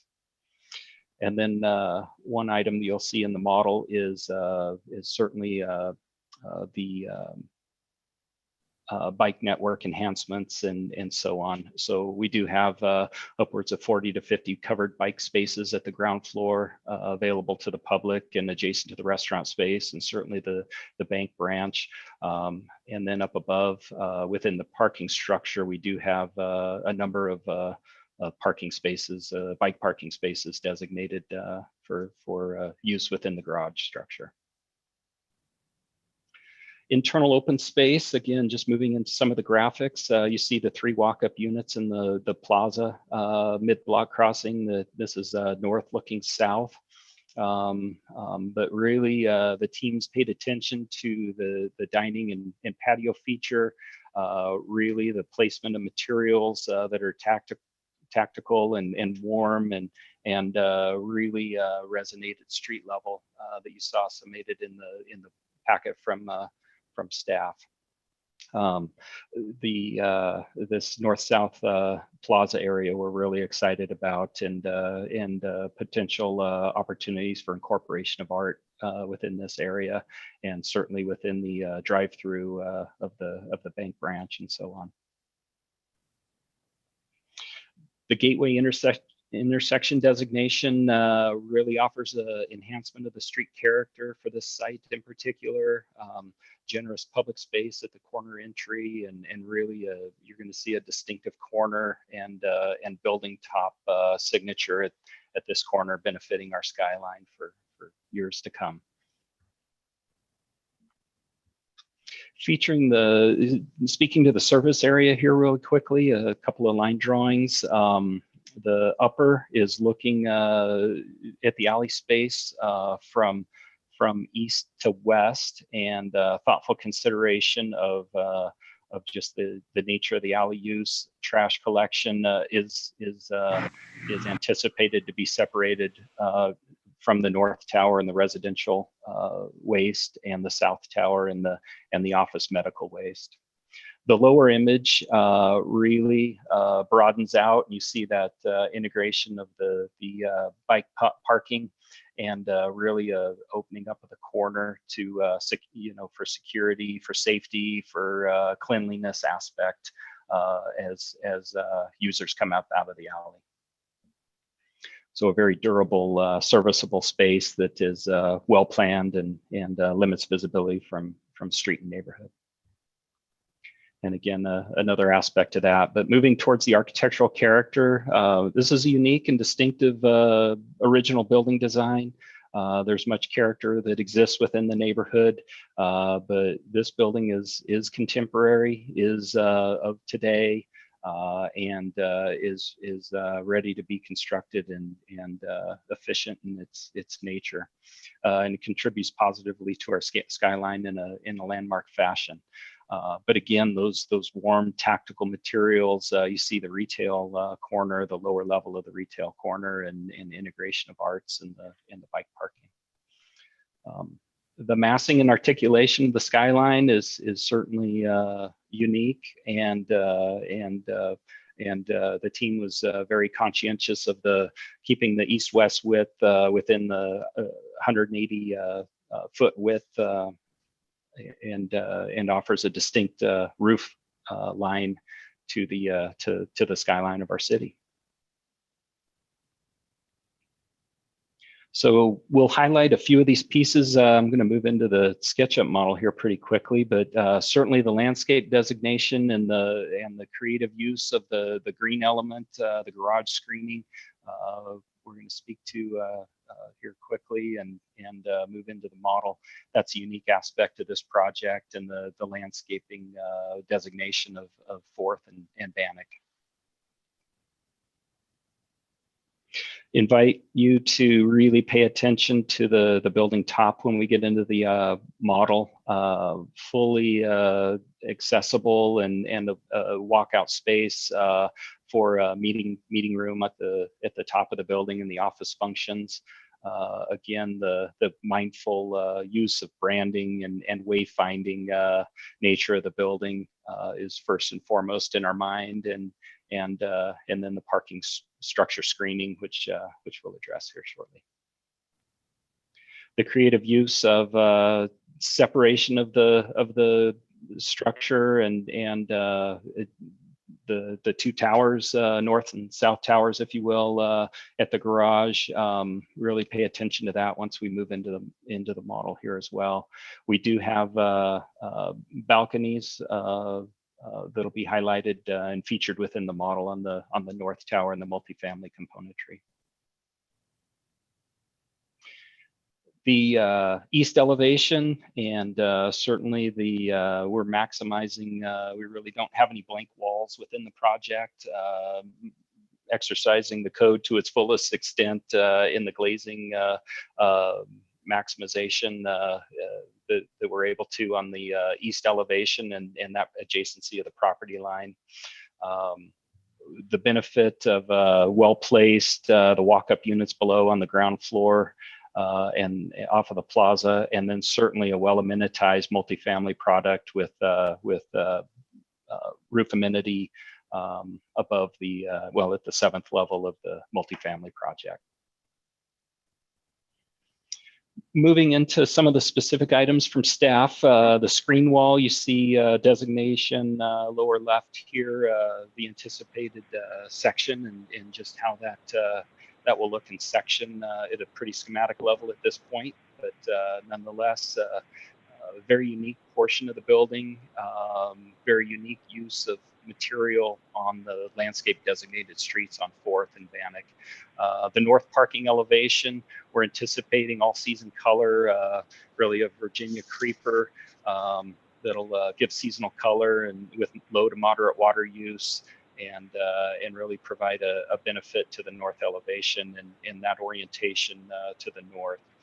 The west parking elevation, we're planning on using the combination of plants listed, Russian sage, the blue rug juniper, and winter creeper, really provide nice winter habitat and year-round color, and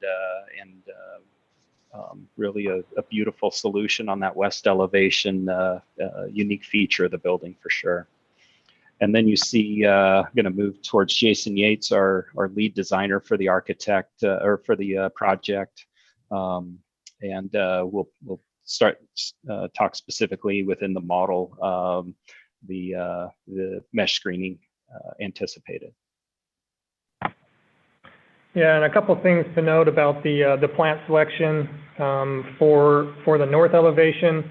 That Virginia creeper was specifically chosen by the landscape architect because of its hardy nature and the ability to grow in a shady climate. It does have a fairly fast growing capabilities, which would allow the density of the vegetation to happen quickly instead of waiting for a long period of time.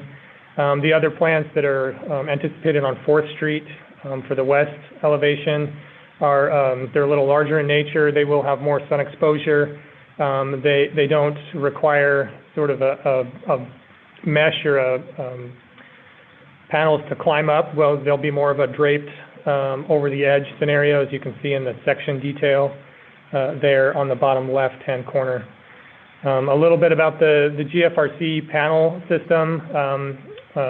We have anticipated a smooth finish.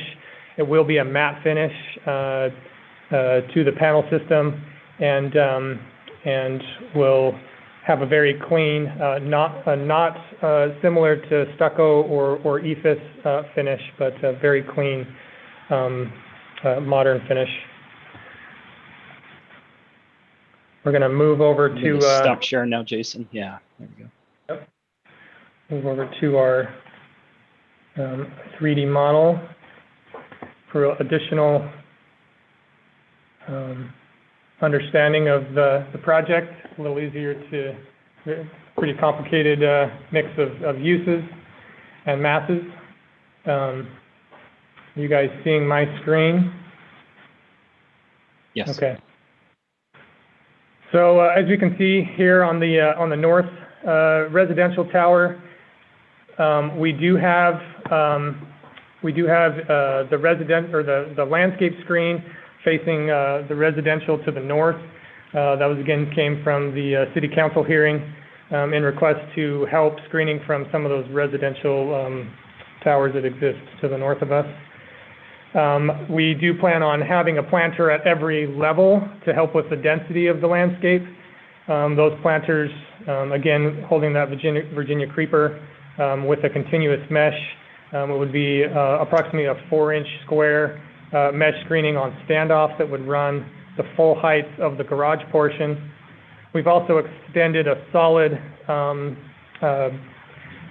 crash guard to the garage levels that would be a cutoff for the light pollution from parking vehicles or vehicles driving up and down the drive lanes, as well as extended that slightly below the parking deck to help light cutoff for any light pollution that would come from any lighting for the general garage lighting.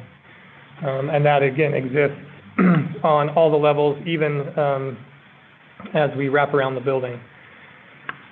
Some of the things that we noted on the first floor is trying to activate the street level with the outdoor patio space. The corner of Bannock and 4th, we have the ability to have either one single user or two separate users, two separate patios, one on 4th and one on Bannock. Could again be for one or two users there. The branch drive-through, we're utilizing an existing curb cut that exists now into the parking lot that's on Bannock. There's currently 3 curb cuts that pull into that parking lot. We would be removing 2 of them and maintaining the center one for access into the drive-through. Continuing to the east, you've got the residential lobby for the multifamily component. As was mentioned by Josh Wilson with staff, we do have a small potential commercial space, retail space off of that lobby that could be utilized for amenity space or small retail use. As we wrap to the east elevation, we do have this 20-foot plaza that is continuous along the entire east elevation. It also steps back, as was mentioned, after the parking garage level to a rooftop amenity and additional units above, helping kind of step down a little bit to the residential, and then the 3 walk-up units that were discussed before that are accessed off of that plaza space. The alleyway, as it continues through, we do drop in elevation a little bit to get underneath the garage ramp coming off of Idaho Street. We've tried to keep both the slopes of the parking garage ramp and the alleyway to reasonable levels, so we don't have very steep elevations. Our trash, as was mentioned, and services are enclosed within each of the 2 towers for the trash. so that we don't take up overall width with dumpsters along the alley access as they continue onto 4th Street.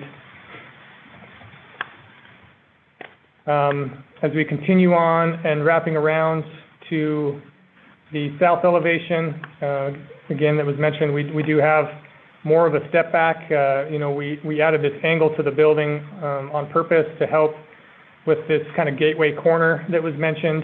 Also gives some dynamic to the overall architecture of the building and interest. As we get down to some of the certain portions of the garage that are more enclosed and incorporated with the building as it drops down to the lower levels. We have looked at a perforated metal mesh that would act as a screen, kind of mimicking the glass facade as it comes down, but giving ventilation to the garage. And again, that continues down. We've got our kind of designated entry points off of Idaho Street that are more commercial based. And as you can see here, we've got our access off of Idaho into the garage, 1 inlet and 2 exits out of the garage. Butler had mentioned a little bit about the articulation at the top. We've tried to screen any mechanical through the architecture instead of a large unit screen wall on top, so it's kind of more integrated into the design. We've also got this patio that wraps around the upper floors of the tower. It allows us to do maintenance on glass and cleaning of glass. Also allows for some rooftop amenity space off of that upper office floor and capturing some of the wonderful views of downtown and the foothills. As we wrap again over to the west side, you can start to see some of the massing and articulation. We tried to, with a lot of mix of uses. The building is fairly complex in its vertical integration of circulation, but in the architecture we tried to break things into individual components with massing. The garage is its own, the office tower as its own, and residential, in order to kind of have them read as different elements of the project instead of one large mass that would take over a large portion of the block. It was also mentioned some of the retail and covered bike parking that we've added. Again, we recognize that Bannock is a pretty highly utilized bike traffic path through downtown and up to St. Luke's pathway system. And so the need for at-grade parking has been provided. We also have, as was mentioned, additional lockable parking stalls up in the garage levels for the tenants of the building, so they don't use all of the ones on the lower levels that are more for public use. There's also been some mention of some potential public art and murals and things that could be added through the project to help enhance the ground level experience to pedestrians and activating that ground level. I think real quickly, Jason, we'll move back to have Jeff speak just real quickly, the last slide. He said we'll just continue on. Okay, okay. Thanks, Jeff.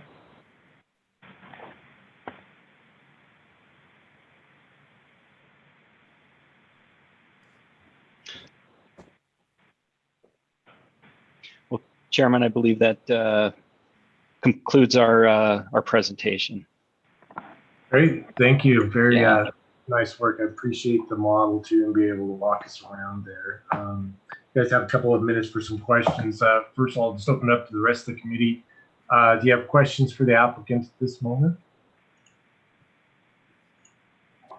I guess I might start one real quick. We went to the like the 4th Street mid-block view, or basically where the tube steels are on the parking garage portion. Not a lot of detail really what the actual spandrels are there on the actual garage, what that finish is going to be proposed, or some detailing to that. So there are obviously the vertical pieces to kind of break up the overall mass, but the horizontal bands right now, looks just like flat precast or cast in place concrete, or can you elaborate there maybe? Yeah, it's anticipated to be precast concrete. Again, that the upper portion of this, we wanted to make solid so that it would screen the headlights as they pulled in. It also acts as our crash barrier for the garage. And then we also extended it below a little bit further to help with light cutoff for any light pollution, to help keep that all integrated into the garage. The vertical elements, they are a painted steel tube in a random pattern to give dimension and shadow. Right now, those precast panels there, are they anticipated just to have any other detail to them, or are they just kind of a plain flat panel? As of right now, they were anticipated to be an exposed concrete finish, kind of fitting in with the contemporary nature of the building. They are kind of limited and pushed back, but yeah, they're anticipated currently to be a concrete finish. Another quick question for you too. Appreciate your integration of the rooftop screening equipment on the larger tower. So question on the smaller, apartment portion. I didn't see any screening proposed on the rooftop units, but I also didn't see any louvers or any exterior at each individual unit. Just wondered how your HVAC system is going to work there, and if there is any proposed units to be on the roof. Yeah, a couple things there. We've tried to maintain out of the upper portions, the office portions of the office tower, views to the foothills, and it was not desired to have units on the residential portion roof. It is anticipated to be more of a ballast type roof. We will have obviously some vent penetrations for plumbing, but minimizing any mechanical up there. We've been looking at PTAC units for PTAC or VTAC units for the residential units. They would have louvers integrated into the architecture. You can see the black portion that exists underneath the windows of each unit. Those would be anticipated to be the intake portion of the HVAC. We also do have some areas of the parking garage structure that are designated for if we do have any condensing units or anything that would be contained down there with runs up to the units. Okay, thank you. Is there also any other exterior lighting proposed? I know I think kind of the ICCU at Eagle on their new ones had some kind of light banding, accent lighting, but didn't know if that's something that's going to be proposed for this building as well. Yeah, we've gone through a lot of iterations, but we've landed on if we have any integration of lighting, which we probably will, it'll only exist on the Idaho Street and Bannock Street side. No lighting is anticipated on the east or the north because of the residential. As far as overall building accent lighting, we will have obviously security lighting and such.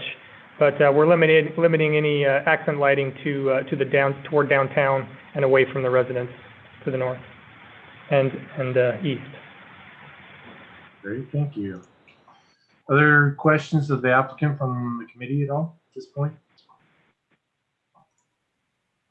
Mr. Chairman. Chair, Yes, Ms. Aguilar. I have a couple of questions for Jason and maybe Jeff. Regarding the Bannock Street screening of the garage.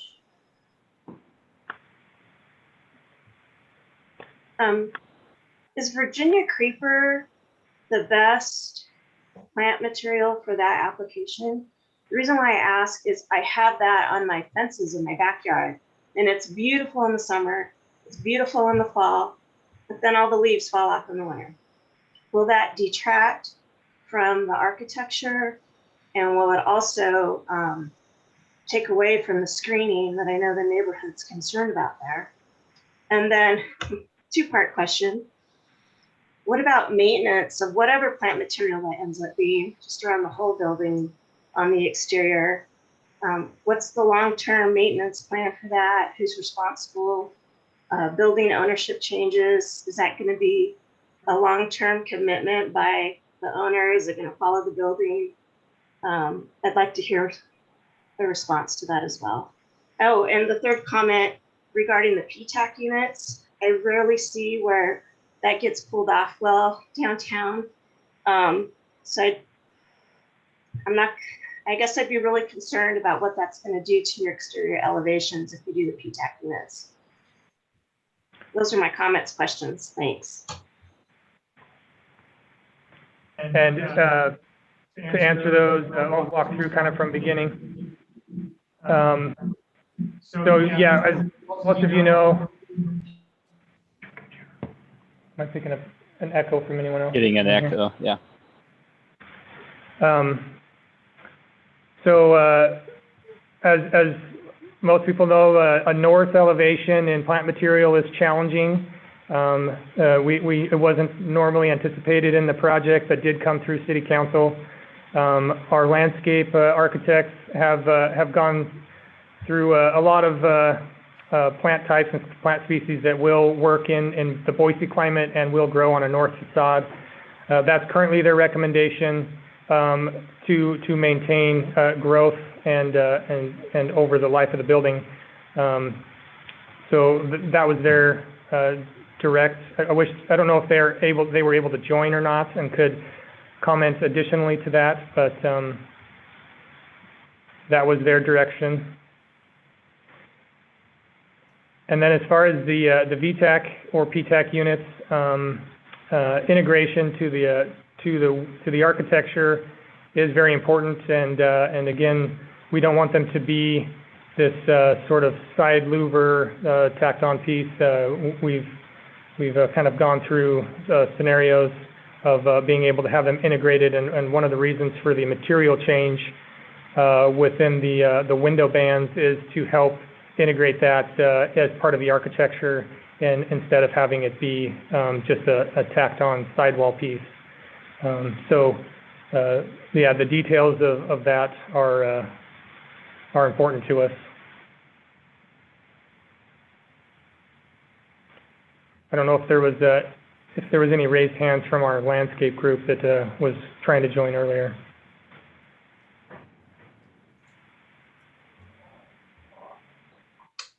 Yeah, I think the last question Jessica had kind of was just on some of the maintenance of the yeah. Yeah, I'll have Jeff Wardle address that. So this is obviously a complex building, and with the various elements, it will be condominiumized. And because it's going to be condominiumized, there will be a master declaration addressing all of these various exterior elements, which are going to be common area or limited common area. So obviously, you know, Committee Member Aguilar's question is valid, because we don't want it to look bad and we want it to be accessible. And so when you look at the design and go back to the study that was provided earlier, we have ensured that it's always accessible for maintenance purposes from the garage. So it can be maintained, the plants can be taken care of from the inside of the garage, and we can address it that way. So, you know, it's a comprehensive element. It's an important element to the project, and obviously ICCU, BVA, and Brighton are going to ensure that the master declaration and master operation of the project is consistent with the standard that we're used to performing. Thanks. Thanks. Committee Member Zabala, I believe you had a question too. Mr. Chairman, this is Committee Member Semple. I did have a quick comment, just really echoing Committee Member Aguilar's initial comment regarding the plant material on the north elevation. I would like to see the incorporation of at least one evergreen variety there. I think Virginia creeper does provide a lot of benefit there. It would do very well there. I am a little concerned about that winter, the view during the winter along there. Just because not only for the benefit of the residents, but also for the maintaining of this look that you're going for. The model on here looks excellent. If that was all brown and leafless and sticks, I don't know if it's accomplishing the same thing. I know that there are at least a couple of varieties that could be mixed in there. Don't replace all of it, but I think there should be some evergreen incorporated into that. That'd be my only comment. Thank you, Mr. Simple. Any other questions before we open it up to public? Mr. Great, Chairman, thanks. Yes. Mr. Chairman, this is Josh. I just wanted to add just one quick clarification, if I could. Yes, please. I was remiss in mentioning before that it was pointed out to staff that the construction hour condition on the conditional use permit and the one proposed in the design review staff report do not match up. We would recommend that this body defer to those construction hours in the CUP staff report that was vetted by council and through that rezone and CUP process. So I would just recommend modifying condition number 10 in the staff report to refer to the CUP 20-00023 hours of construction. Thank you. Thank you, Josh. Any other questions for the committee or from the committee for the applicant at this moment? All right, thank you very much. At this point, is there a member of the neighborhood association that is willing to speak tonight on this, wanting to testify? Either virtually raise your hand or in person. Nancy, I see Nancy has a raised hand. Nancy Coyce, so if you'd please state your name and address for the record, please. Yes, am I on the video or not? All we see is your picture. Oh, okay. So let me see. I don't know how to get the video on. I'm trying to do that though. Nancy, if you'd like to show video, we'll promote you to a panelist real quickly. No, don't. Okay. Thank you so much. I appreciate it. So number one, picking up on the comment that was made during the presentation, quote, the contemporary nature of the building, close quote. Yes, this building, it doesn't fit with that neighborhood. So this is a big deal because a building that looks like something along the interstate is being thrust into a neighborhood that does not look like that. Okay, that's a point I want to make. And I think there's nothing to reverse it going forward, but making that point. This is a massive, doesn't make sense.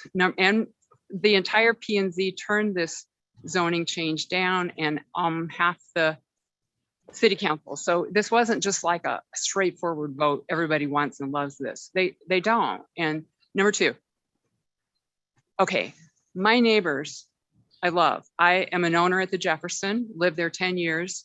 I relocated during this whole process and hope to move back later. I love my neighbors. I'm on board with them. But the one thing I'm not on board with is those plants along the wall. I recommend go down to 10th Street to the 119, the condo unit called 119. They did that. And when you put something like that up, it's in varying degrees of life and death. A point was just made by someone saying who's going to maintain this. You cannot enforce maintenance of that through the years. So I would say that was thrown in at the last minute by Councilperson Clegg without discussion. I don't know where it came from, suddenly thrown in to do that. I recommend against that. And if it is carried through with what she had as a stipulation. Please don't do it on the rest of the sides of the wall. That's just my opinion. You can't maintain it. It doesn't look good. It's half alive, half dead. You're watering the building. It's like, to me, a mess. And 3, where is zero emission in this conversation? This is a building that's being built during a time when the conversation globally is zero emission. This is a developer that has never built a zero emission building. This is a developer who definitely collaborates with our zero emission consultants in our city. But where is the zero emission piece to this building? Are we building a building that they say, oh, we're building for those who are going to be 40 years from now? Well, in 40 years, is this just going to be all wrong before it's even built for where we're going? And those are my 3 comments, and I thank you for the opportunity. Great, thank you, Nancy. At this time, we open up to the rest of the public for testimony tonight, whether you're in person or virtually. Josh, you have anybody in person that is willing to testify tonight on this item? Yeah, Mr. Chairman, yes. Great.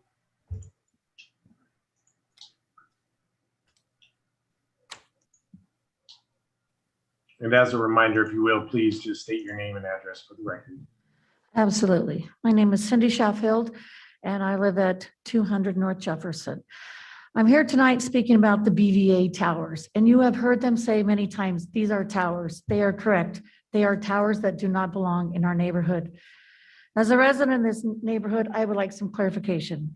I don't understand all the jargon. I don't know what the things are, the fancy names, so I need some clarification. They talked a lot about the acronyms. So I would like to talk first, I have 5 points, about the alley. As a person who moved downtown, I would like to see the alley remain an alley with no level, with no decline. This is public property, but dipping it down will not feel safe or accessible. If the alley site is not visible to the other end, no one will know that it is an alley access. You would have to be crazy to walk down the alley when you cannot see what's at the other end. Please keep it at street level. On my way here, I walk down every alley to get here. Open, clean, safe, but it was all street level. As far as the outside building material, I would like to see it stone, natural, not so much glass as the other downtown buildings and as the I-84 corridor. Remember, this is our neighborhood. It's not their neighborhood, it's our neighborhood. We live here. I would like to see that this building belongs. We already know the height is way out of scale, and that's something that's already done. So please make this building look like it belongs in the neighborhood. I'm not able to say right now what choices we can make because I don't know. I've never seen, actually, this is the stone. Let's have stone, less glass, less steel, more wood, more natural materials. It would be very neighborly if BVA could show us some physical specimens of what this material looks like. On the screen, it looks like one thing. In real life, it's totally different. We know their style. They like to build what they build on I-84. Big, lots of windows, and it is not meant to be seen by pedestrians. We live in this neighborhood, we walk in this neighborhood, we ride our bikes. We're not going 70 miles an hour down the freeway. Please make it beautiful so we are proud of it. Right now, as the previous speaker, that's not something that we're proud of. As for the parking lot, we've already talked about that. Okay, they want to make it look green. That would be amazing, but 2 questions that they didn't answer. They said they would maintain it, but they didn't say how. What happens when they die? The plants die. Who's going to keep it green and how's it going to be enforced? They said it is part of the condominium and how they do things, but they didn't answer who's going to maintain it. They said, we'll take care of it from the garage. They didn't say who's going to maintain it and how is it going to look. There's neighbors on every side. And unlike Nancy, I think all of them need to have some kind of a screening. They need to be beautiful, not dead, ugly plants, but it needs to be maintained. And there needs to be some accountability. All right, I guess I'm done. Thank you very much. Done? Yeah. Josh, are there other members of the public that are in person wishing to testify tonight? Doesn't appear so, Mr. Chairman. Okay. Are there any members of the public virtually that would like to testify tonight? If you do, please virtually raise your hand. I see Susan. Yes, Susan. If you would, please state your name and address for the record. Susan DeSelvorst, 421 West Franklin Street. And I just agree with what both Nancy and Cindy had to say. This building is something that you drive by at 65 miles an hour, not something you walk by every day in your neighborhood. It's big, it's dark, it's ominous. I own a condo in the Imperial Plaza. You know, it's looking right into the parking garage is not what I had in mind when I got that. I mean, I just feel that Ball Venture, you know, if you look at their website, they talk about their company delivers excellence and value to tenants, investors, and partners through projects that inspire. Well, it seems like all they really are looking for is the return here and not doing something good for, you know, the Boise City original town site, which is where this project is located. So I would hope that you, with your wisdom, can help make this a little less massive and obnoxious to and unsympathetic to the neighborhood. That's all. Thank you. Also looks like Keith Gaines has his hand raised. Keith, you want to state your name and address for the record, please? Yes, my name is Keith Gaines and I live at 200 North 3rd Street, number 606. So I live in the Imperial Plaza, which is to the east of this building. Although I appreciate the plans for a vertical green wall over metal screening on the north side of the parking structure, I'd like to see better screening on all sides of the structure to decrease the negative impacts of the garage on neighboring residences. That would be inequitable to provide better screening for neighbors to one side of the building and not the others. It's difficult to imagine the impact of the garage levels without the greenery since the developer did not show a visual representation of the bare metal screening to be used on the south and east elevations. I do support staff's request to use smooth surface building materials, unlike the rough, irregular stucco-like appearance to most of the developers' buildings along I-84. Those buildings are viewed by most people from the freeway where the materials imperfections can't be seen. This building would be in an area where the building materials will be experienced up close from the sidewalks, the streets, and the windows of neighbors. Lastly, I'd like to say that I think the public should have the opportunity to comment again on this project if the design changes significantly due to Ada County Highway District's requirements for the alley. Thank you. I do have another member of my household that's using the same computer who also signed up to testify. His name's Dan Everhart. May he speak? Yes, we'll allow that. And if Dan, please state his name and address for the record as well. Good evening, committee chair, members of the commission. My name is Dan Everhart. I live at 200 North 3rd Street here in Boise. And again, that's in the Imperial Plaza. I want to just note a couple things that concern me about the design and what I hope you'll address. And what we're really looking for here is quality materials.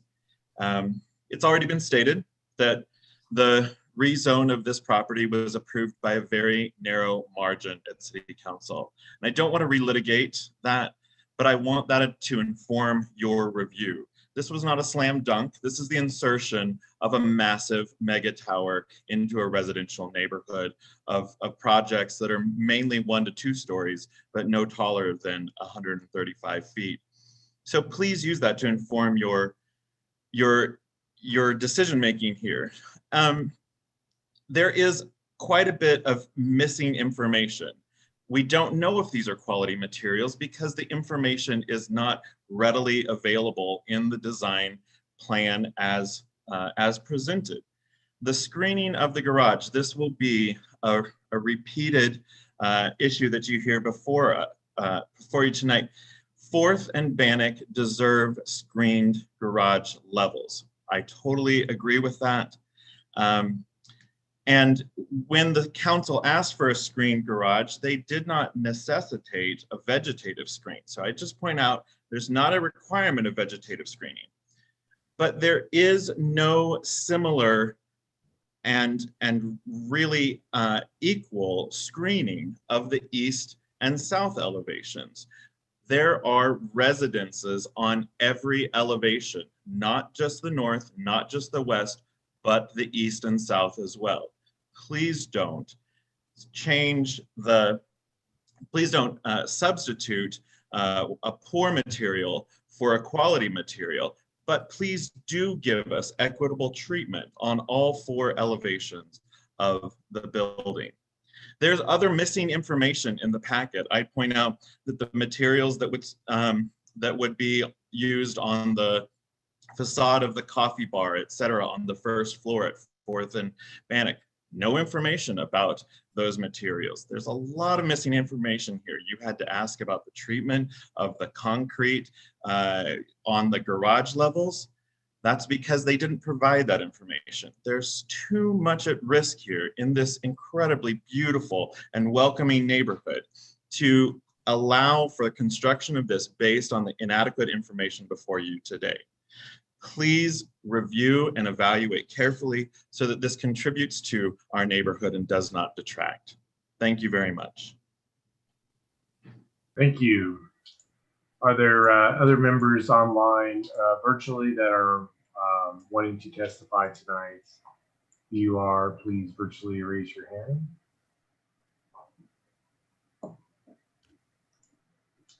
Seeing none. Josh, is there anybody else there in person? Mr. Chairman, no. Thank you very much. At this point, I'd bring it back to the applicants for any other closing statements in response to items that have been addressed here tonight by the public.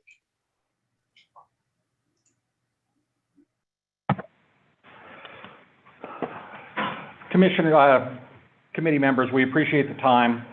We appreciate the effort that staff went to this, and we're not going to take too much more of your time. I do want to point out that this project has been, was reviewed by City Council twice, was reviewed by Planning and Zoning Commission, and we took to heart at every step the direction that they gave us. Additionally, we did 5 neighborhood meetings, 2 electronic, 3 are in person, and a variety of other meetings with adjoining property owners. To the extent that reasonable suggestions were made, we incorporated and we addressed them. We are sensitive to the fact that most of the statements that you've heard tonight really are an attempt to relitigate issues that the City Council reviewed. The screening that we proposed tonight is totally consistent with what the City Council had indicated that they wanted to see. And we made those changes. From the very beginning, we knew it was important to screen vehicles, and that's why a solid concrete panel has been utilized on all of those elevations. This is not an open garage like some of the other garages downtown. It is screened from the view below, and more importantly, along 4th Street from the very beginning as we analyzed that, to have the variation in the elevations and to have a better street presence, we pushed the garage back. So when we talk about screening the garage, I think we've gone above and beyond. We've satisfied and done exactly what the City Council did. We have identified and provided screening from the very beginning. This isn't an issue where we've had to be dragged kicking and screaming to provide screening. It's an integral part of where it is, but we think it's appropriate where we have proposed it. And it takes away from the architectural elements that have been designed by Cushing Terrell. This is intended to be 2 towers with an interlocking box that projects through it. And we think that captures exactly what this is. We are in agreement with the conditions of approval. We believe that the materials here are appropriate, and while people can say that this is a suburban office park building, it is not. For the better part of a year, when we first made this application in May of last year, We have designed and redesigned and listened to staff, listened to neighbors, listened to the Planning and Zoning Commission, listened to City Council. The objections and concerns that you've heard tonight are really just a relitigation of the use and the conditional use permit. I'm proud of this project. I think Cushing Terrell has done a phenomenal job. I'm proud of my clients on this project because I believe that we have gone above and beyond. At the end of the day, the dispute really is about use and height, and those are issues that were resolved by the City Council. So with that, we'd ask for your approval with the conditions of approval modified as Josh has indicated, and I would stand for any further questions you have. Yeah, thank you for clarifications. I think there are a couple of questions that came up, and this is probably a question for Jason or the rest of the design staff. And one of those was the coffee shop and some of the street presence. Yeah, obviously this is a larger building that is than currently is in that context, with exception to the Imperial Tower next door. The streetscape, the pedestrian side is obviously going to be very important. This is where most people will interact with the building. Can you walk us through some of the materials that you are indicating on that street level? Maybe, I know there's the one shot, you guys have a rendering there. I think it's the 4th Street mid-block view with the coffee bar. Looks like there's also maybe some brick or something that's dark colored as well down on those corners, but same thing with the Northwest Street view on your perspective. Yeah, Chairman, I think that'll be best addressed. Yeah, thank you, Jason, within the SketchUp model. And as I mentioned in my portion of the presentation early on, we really paid attention to those materials that are most tactile, warm. You see a wood grain finish, not a wood material necessarily, because we need to maintain the level of quality and weatherability. But yeah, Jason, maybe you take us through some of these at the ground floor here. Yeah, we did incorporate some brick down low for durability and for the tactile nature that was just discussed. The wood look elements that we see on what's shown as coffee bar, that's an extruded aluminum wood look panel. It's a very similar material that was used on Main and Marketplace in their renovation that was done with their overhangs and some of their ceiling elements there. Same sort of material. We are a type 1A construction, so the ability to have real wood because it's flammable and stuff is not allowed. But we did want to bring that warm nature of wood. It's very you can go up and actually it's hard to tell that it's not. It's a very high quality product, and we can get samples of that too. So those are the two materials. It sounds like that's in question. Is there any others that might be needing to be addressed?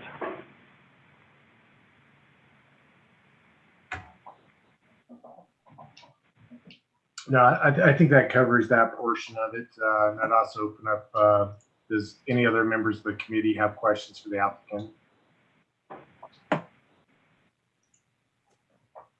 Mr. Chair. Yes. I just wanted to I guess touch on the maintenance aspect of the plant material on the parking garage and the exterior portions of the building. Understanding that it's condoed and that it will go, have some master CC&Rs and then some other CC&Rs for each individual user. Are you guys going to establish who would be taking care if in the master agreement, is there an entity that will be charged with the maintenance of this plant material? Can that be inserted so that there is some language protecting this long-term? Because, ultimately the design is very dynamic, but if it is not maintained, then it could suffer substantially. Mr. Chairman, committee members, yes. I mean, when we come back with the condominium plat and the condominium declaration, Boise City legal staff reviews that for compliance with the condition of approval. And if you want us to include a condition, we would be amenable to that tonight, that it be included and incorporated in the master project declaration. As for who maintains, under Idaho law, if you have a condominium, you have to have a corporation that is perpetual, that is tasked with maintaining the common areas. And with a condominium, as you know, anything that's exterior is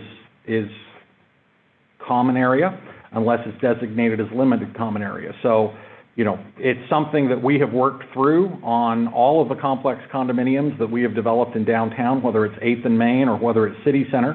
There are those external elements that have to be maintained, including the landscaping. So it's not anything unusual, and, you know, it's not anything that we would object to. So, you know, if you want to incorporate that as a condition of approval, we would be amenable to it.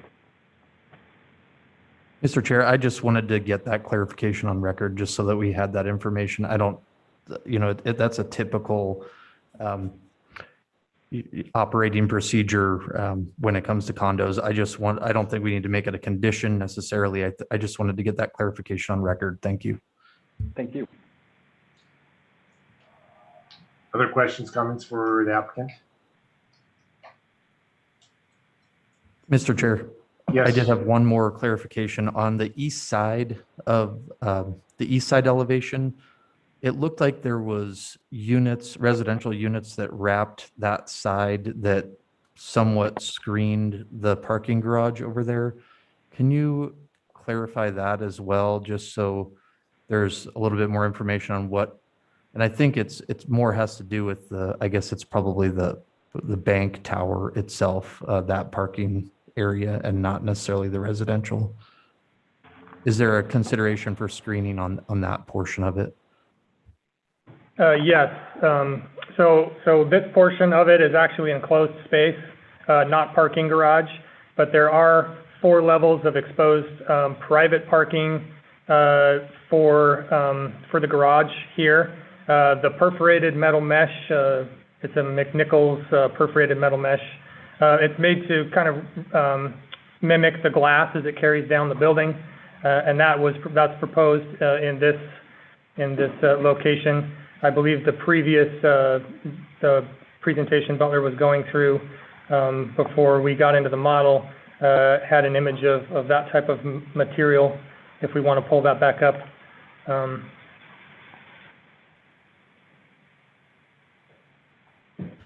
I guess I just wanted to make sure it was present.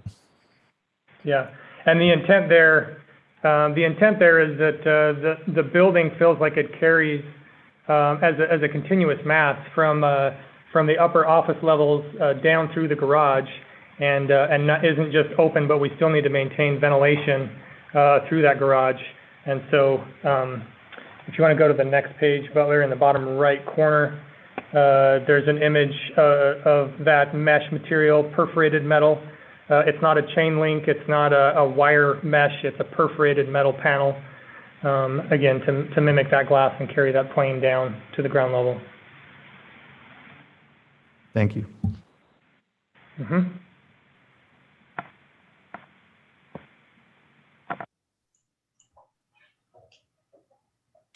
All right, any other questions from the committee?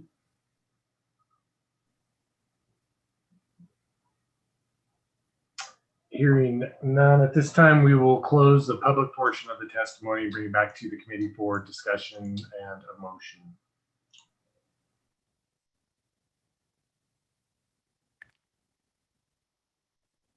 So I do want to appreciate to the applicant of bringing the materials, bringing the models and miscellaneous views to help us really understand the massing, as well as staff and Mr. Wardle also describing some of the history that's already occurred. Yeah, overall, I think there's a lot of well thought out portions of this building that have been taken consideration of. There are a few things I think that as the public has brought up are a little short on detail that I think personally I think would like to have the applicant bring back either in a work session and share a couple of things. One, the P-tax, as was described earlier, and any kind of other louvers, whether they be restroom exhaust or kitchen exhaust or anything that comes out through the facade on the side for the applicant or for the apartment building, have the applicant bring back and just show us how that is going to be accomplished and some additional details.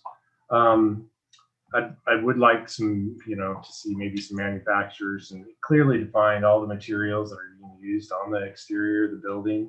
This is a very large building, and I think the renderings are very helpful, but it's also very important for us to make sure that this thing is detailed very carefully.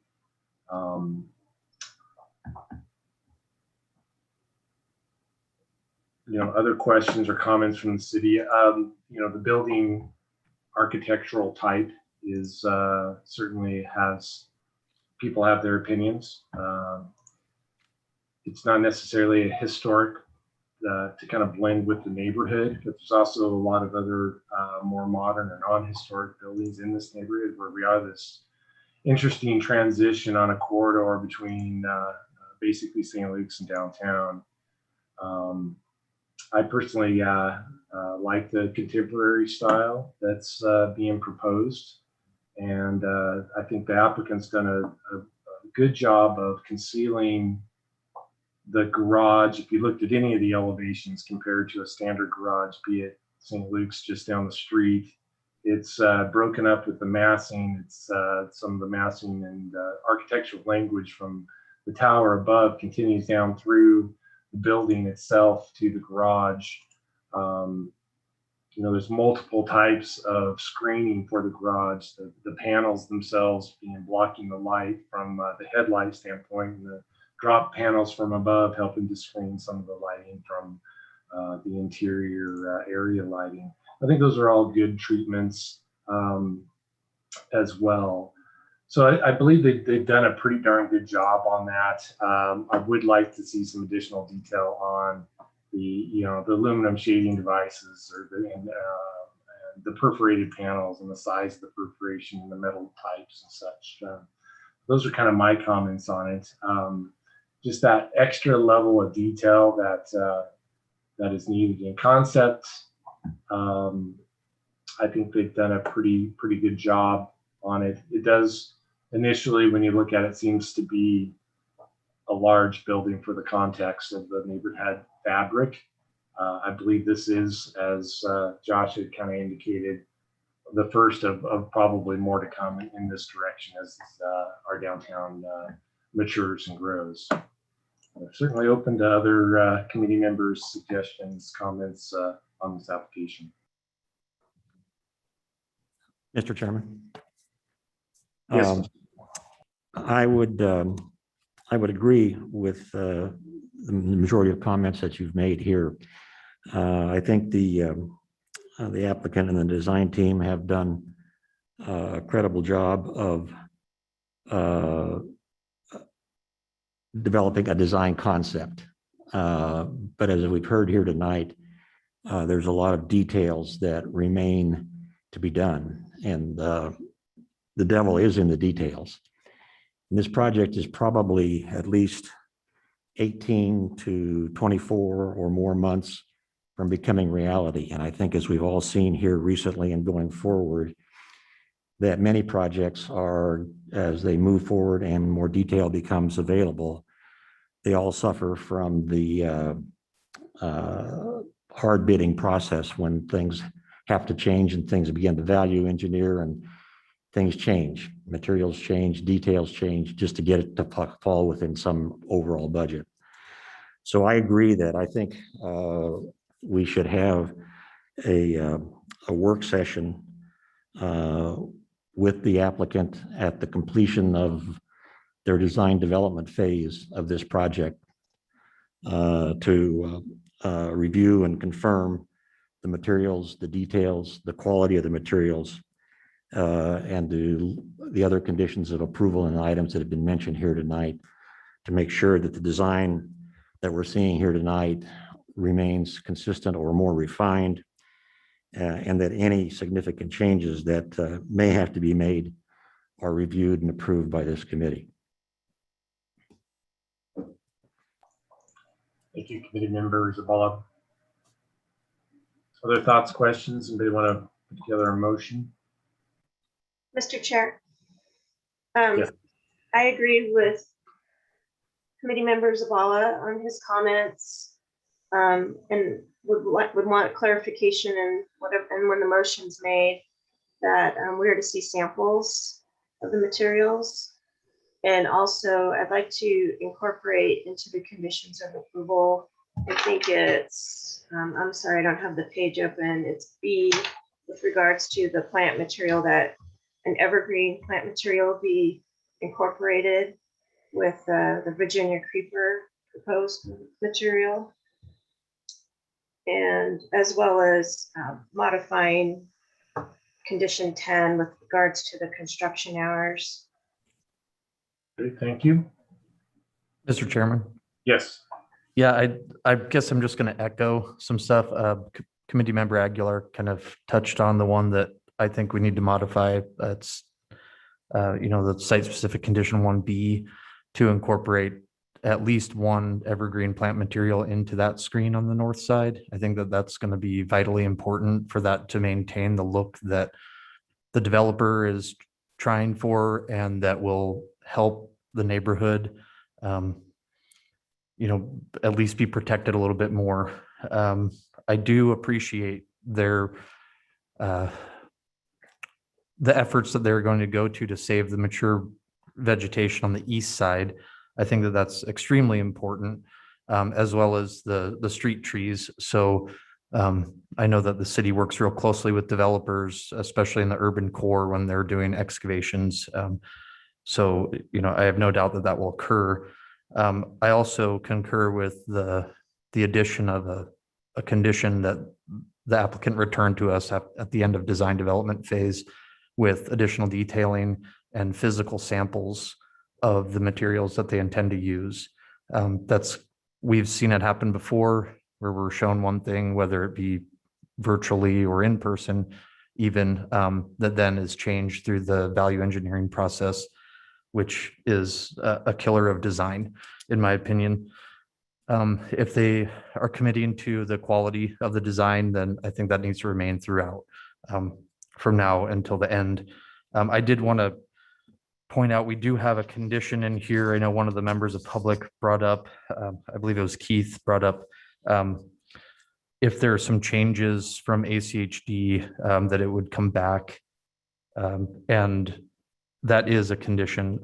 1D is comply with ACHD requirements, and that if there are changes due to that coordination with ACHD, that they return to the committee with a revised design. So I think that protects a little bit on if ACHD changes the conditions there. I'm not sure how they'll react to the excavation or the lowering of the alley. I think we need to see that staff report. Again, kind of a detail that we need to, maybe that work session and that ACHD coordination can occur, or our work session can occur after the ACHD coordination to make sure we're catching that as well. So yeah, those are my comments. I do appreciate everyone from the neighborhood coming in and giving their opinions on this. It's a very impactful building in a very nice part of town that, again, will continue to grow and develop in a way that is going to be more contemporary. But anything we can do as a committee to help mitigate those and work with the developers, I think is going to be positive, ultimately, for the long-term health of our downtown. Thank you, Member Simple. And with that, as anybody want to entertain a motion? Seems like we have several conditions that we want to add or modify. Mr. Chairman, if I could real quick, just to the maker of the motion, just in response to committee members Zabala and Mr. Chairman's comments about coming back for a work session, just some specificity about when that would be great. Whether that's at 50% DDs, at what phase you would like to see that, just so we can provide some very detailed direction. Thank you, Josh. Okay. Okay. What can we get just a quick summation of the other things we want to add into the work session? We want material samples. Yep, material samples, details. I think manufacturers wouldn't listed would be good as well. Some of those concerns are having some physical models, the perforation size on the metal panels, finishes on the GFRC, and then any missing materials out of this presentation to be identified and samples be provided on that side.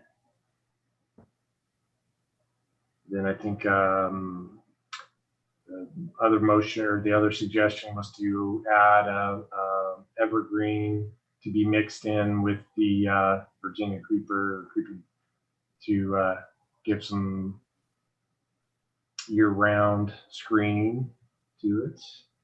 I think it wouldn't hurt to also have them look at exterior lighting, accent lighting at this time too. Just any proposed exterior lightings and photometrics, etc.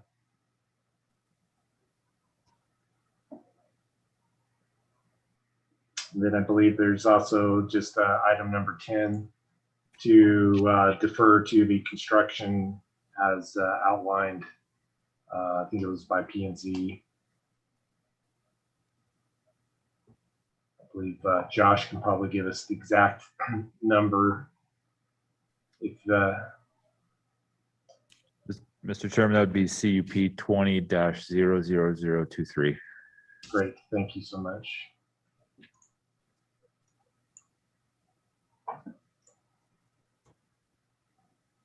Okay, so we have, we want material samples with finishes, evergreen mixed in with Virginia creeper, exterior lighting with any proposed photometrics on that. Details on the PTAC and exterior venting for the apartment building. Okay.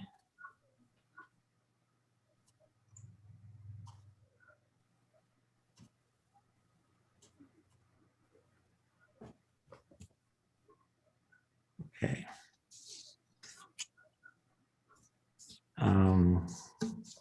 Okay, well, I'm not sure this list will be complete, but as I go along, just please feel free to jump in and add. Mr. Chairman, I would move for approval of DRH 21-00144, subject to the findings of fact, conditions or conclusions of law and recommended conditions of approval as noted in the project report with the following modifications. That in, let's see.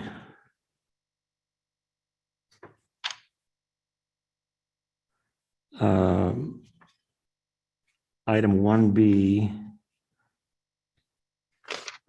that the proposed in the screening of the garage, that the proposed plant materials include another evergreen type material in addition to the Virginia creeper. Is that right? Yeah. And the addition of item 1AI, which would be the applicant shall meet with the design review committee in a work session at the completion of the design development documents, or at approximately 40 to 50% complete of the documents, to review and confirm the materials in terms of providing samples, showing more detail on the finishes, textures, color, exterior lighting with regard to proposed photovoltaics, I also noticed in the information provided by the applicant that they were working on a master signage plan for the building. I would like to see what their information is at that particular time on the proposed signage for the illumination of that signage for the building. And details on the PTAC and exterior venting on the apartment portion. And to ensure that the conditions of approval of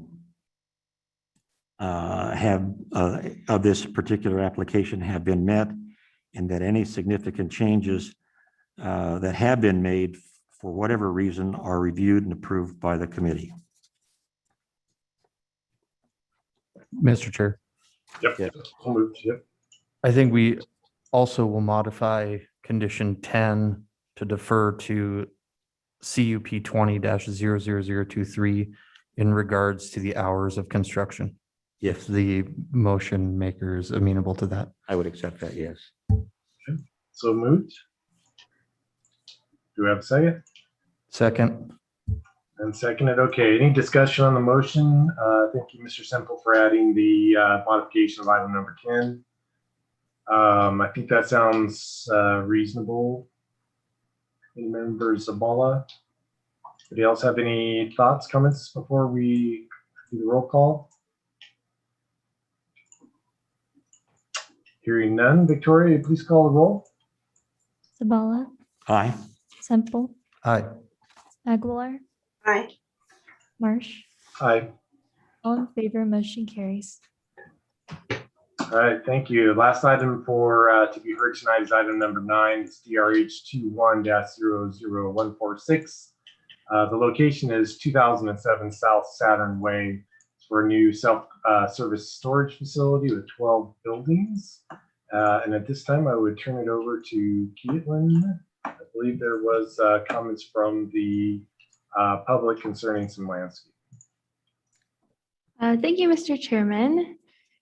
Yes, just quickly. So this parcel is located with a mix of uses around it, including a residential neighborhood to the west. So along Ash Park Lane, we do have a 10-foot setback.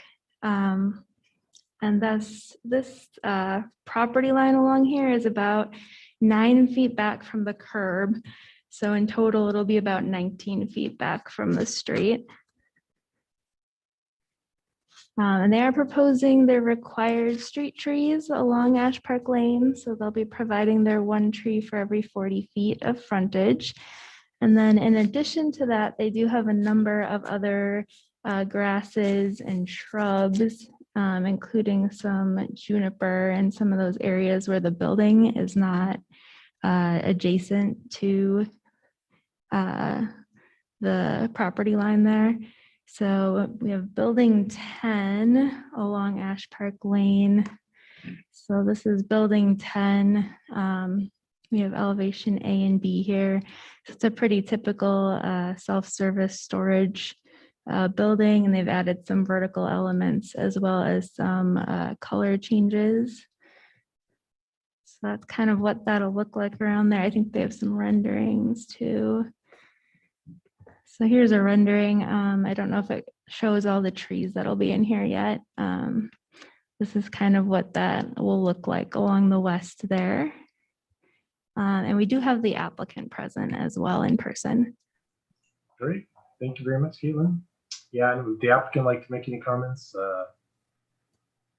And is the applicant in person there? Or online? Please raise your hand if you're online, virtually. Mr. Chairman, they're here in person. Great. Yes, hello, we are here present. Thank you. Please just state your name and address for the record. Yes, of course. Jackson Bidwell, 725 East 2nd Street, Meridian, Idaho. Also am accompanied by Jeremy Putman, the stamping architect for the project. Jeremy Putman, 725 East 2nd Street in Meridian, Idaho. Okay. Thank you. I would take it what she has up is an accurate representation of kind of what the street landscaping is on as shown on the screen. Is that correct? Yes, that is correct. Okay. Well, at this time, if you guys didn't have anything else, we'll just open it up to the public now and see if what some of the other comments are. So thank you very much. I believe the comment patiently waiting has been Denise Miller. So Denise, feel free to state your name and address for the record if you would. Hi, Denise Miller, 5689 North Eddy, Boise, 83714. Yeah, I just, my mom lives on Ash Park, has for 50 years. And so I was just calling for her. I'm not seeing any fencing behind there. Is that just the building right on is the building the fencing, or is there fencing there? Yeah, I believe so. And I don't know, Caitlin, if you can bring back the landscape plan. Yeah, there's probably a couple of areas of fencing there where the building does not abut it, but I believe where the building is, there's no fencing between the building and the landscaping, but we can have the applicant clarify that here in a moment. Okay. Anything else? Yeah. I guess my other comment was for like lighting. What's the lighting back there? Because that is all residential along there. If there's some buffering for the lighting there. Okay.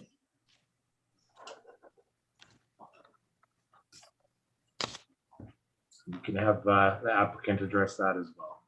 Okay. And this, I guess on the north side where there is, there's a large area with no building. I don't know what there's a diagram towards the back that doesn't look like a tree. It's more of a square. I'm not sure. What is that? Okay.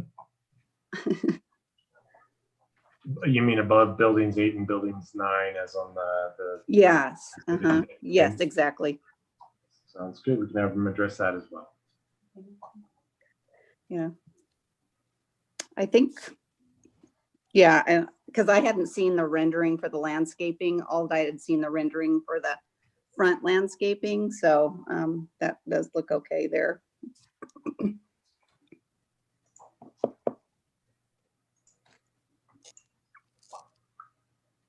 Great. Anything further, Denise? No, I think that's all. Well, thank you.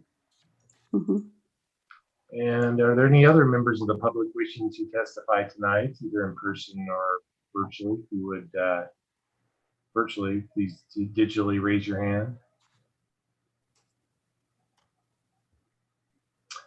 Seeing none, we will just ask the applicant to address a couple of questions from the public there concerning landscaping and lighting, fencing. Yes. Yeah, so I guess just addressing a few of Denise's comments.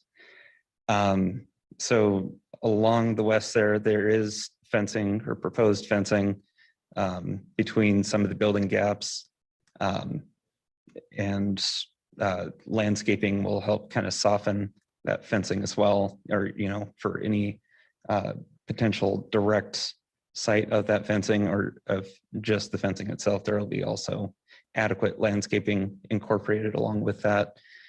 That spot in question to the, I guess, northwest portion of the site, that is a trash enclosure that is also, again, incorporated with the proposed landscaping surrounding it, again, to kind of help soften the impact of that on site or visibility on site.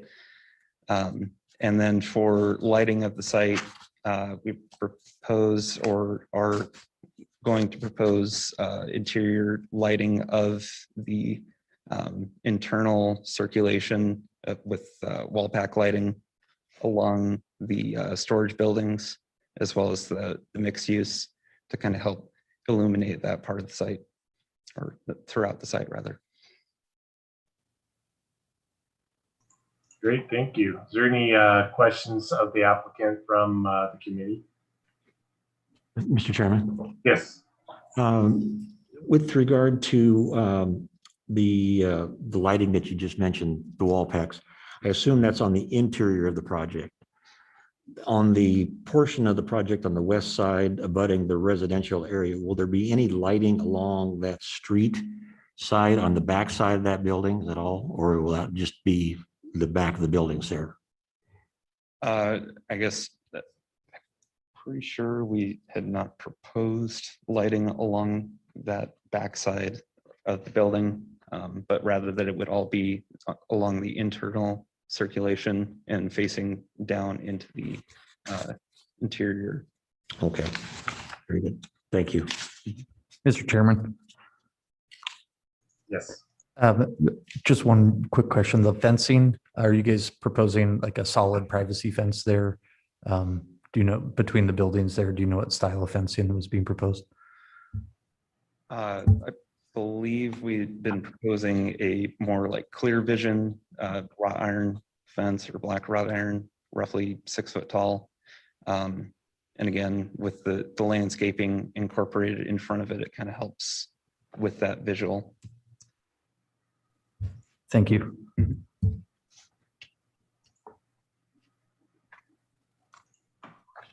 All right, any other questions?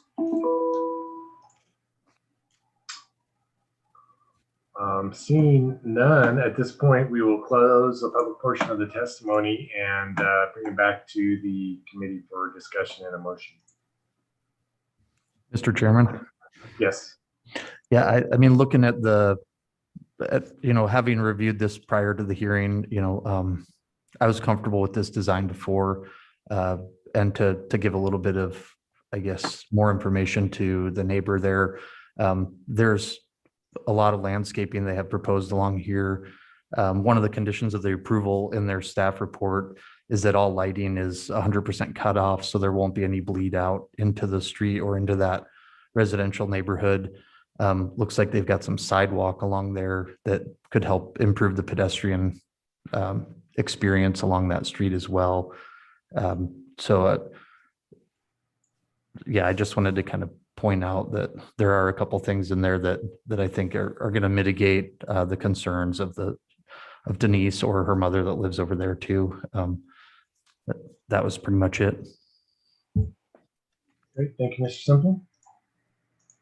With this, certainly entertain a motion. Mr. Chairman. Yes. I would move to approve DRH 21-00146 as recommended in the findings of fact, conclusions of law, and recommended conditions of approval noted in the project report. Okay, so moved. Is there a second? Second. Thank you, Ms. Aguilar. Any discussion on the motion? Hearing none. Victoria, will you please call the question? Bala, Aye. Simple, Aye. Aguilar, Aye. Marsh. Aye. All in favor, motion carries. Okay, thank you very much. That concludes our items to be on our agenda tonight. And with that, we are adjourned. Thank you for everybody for attending tonight. Thank you, everyone. Appreciate it. Thank you. Yeah.